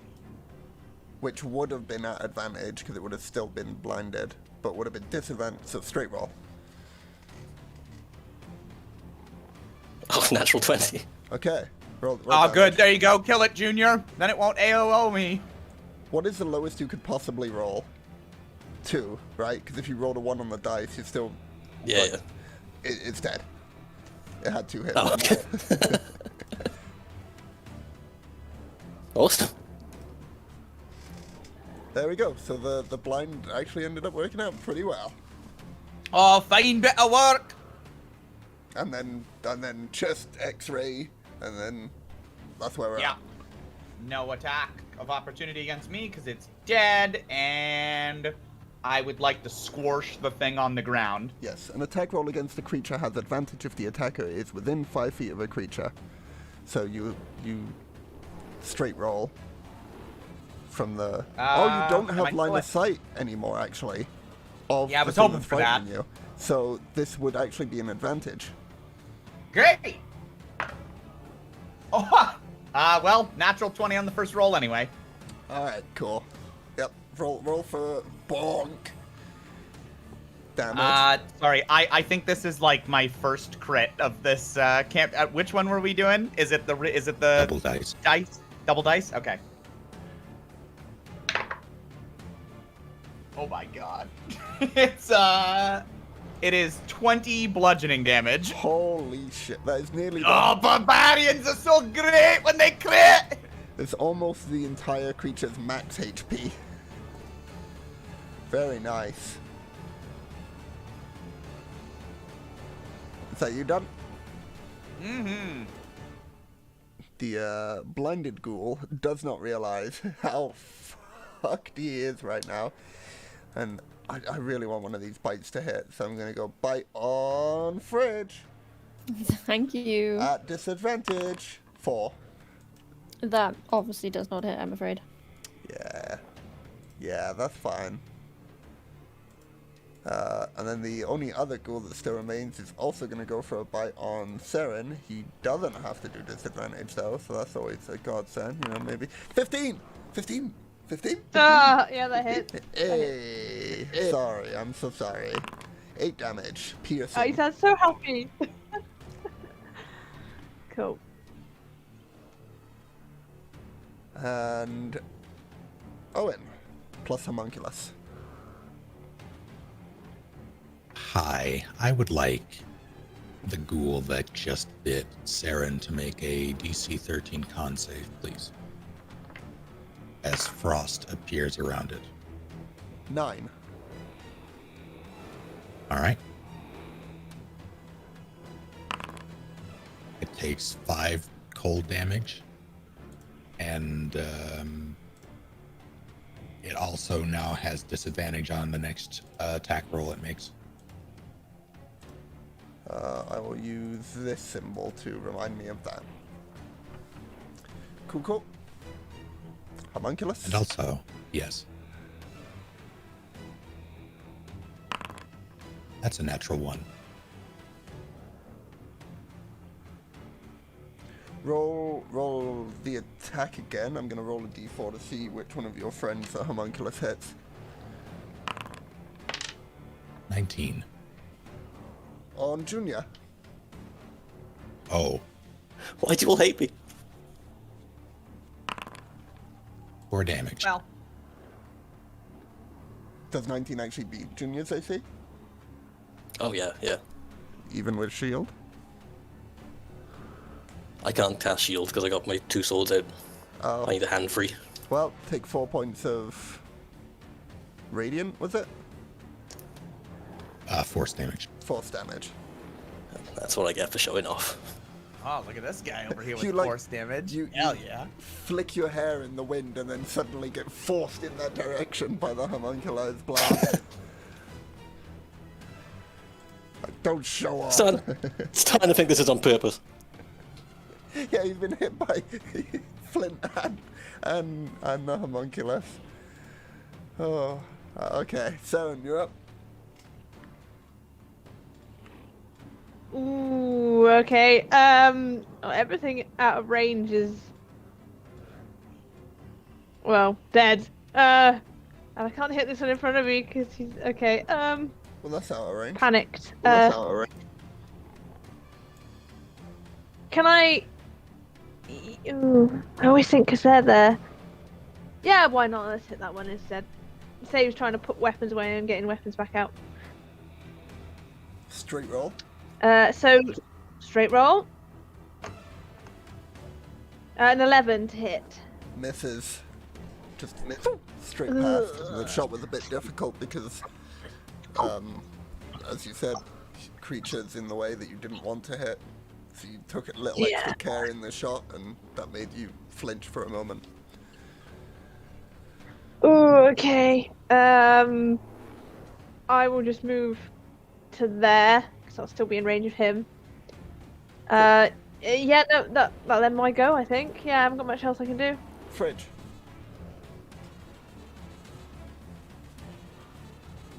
I think you're muted. Yeah, I'm gonna whack the one in front of me. Cool. That is. With advantage. I do not need it. Natural 20. Jesus. Well I'm done. rolling so well You today. all are. This is great. That's 11 points of damage. Yeah, so close. Is that everything? Yeah. Is your weapon two-handed or one-handed? Either. Were you swinging that two-handed then? One-handed. You could use your bonus action to offhand, and just punch it in the face. Sure, Okay. I will do that. See, You're not going to believe me. Hang on, I've got to capture that. That's a natural 20 again. Hang on. Hi. Well done. Well done. You punch this creature square in the face. You like slice it and its head is like barely hanging on, and you just uppercut the head and it flies off into the distance. Where's the Discord chat? Very nice.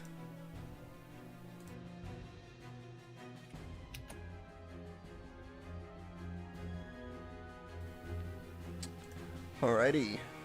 Junior. God damn it, guys! I'm on your side. I'm not a doppelganger. Go to the side and swish swash. Roll for swish swash. 18 first hit. Yep. 5 to 7 points of slashing damage. How do you want to do this? I make sure that everyone's looking at me as I do it. I hold his head back because he's all sorts of messed up, right? Yep. And then just very slowly slice his neck open with my short sword. And the body falls to the ground as the head remains in your hands. All Why not? creatures dealt with. Well done, everyone. I think not a moment too soon. I think Snake's internet may have cut out. Oof. That is very unfortunate. Yeah, it doesn't look like he's in either the Foundry or the Discord anymore, so I think something might have happened there. Well then, with that, I can think of no better time to wrap up. We're only like 20 minutes away from the predicted end time anyway, so not too big a worry. Is there anything anyone wants to do within this room before we wrap up? Fridge will slide down the wall and just have a quiet panic attack to themselves. Fair? Tune in next week when Junior's corpse joins the rest of these creatures. So, yeah, I want to say a huge thank you to everyone for dropping by and enjoying the stream with us today. I want to say a huge thank you to every single member of the party, because without them, this wouldn't be as awesome as it is. I'm super enjoying this, and there's been a lot of behind-the-scenes life things happening lately, and it's nice to have something grounding that's just good fun time with my friends. So Yeah, a lot of support for Calm today too.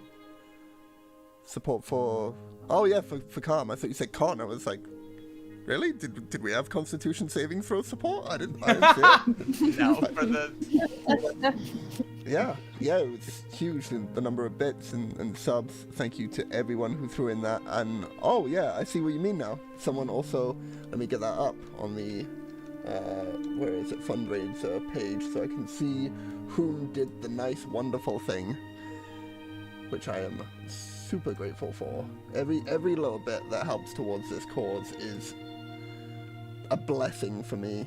I've said in the past, this is something that rings true to myself, having dealt with suicide in the extended and close family in the past, and haven't been dealing with it recently as well. It super fucking sucks to have to deal with, so thank you to everyone who gives anything they can to help support this. I'm trying to get it up now and see whom did the thing and thank them. Is it in my media? I think it's in my media. Yeah, there it is. Live stream settings. And then recent donations. View donations. It's such a path to get through. Joe Richards, thank you very much for donating £20 towards the cause. It is very, very much appreciated. Thank you, thank you, thank you. Awesome. We hit the £100 mark. We're 10% of the way there. Awesome. That's really good. So Hi. happy. Thank you, everyone, so much. We'll see you in approximately 2 weeks' time. probably on the 25th. Probably on the 25th. For another session of Dragon's Breath. as our heroes delve further into the unknown mysteries that surround the happenings of Axeholm. Will they find survivors? Will they find the cause of whatever happened to the home of Flint Bouldershoulder? Find out on the 25th. And until then, don't go rolling no ones. Thanks everybody. Good night. Bye. Bye.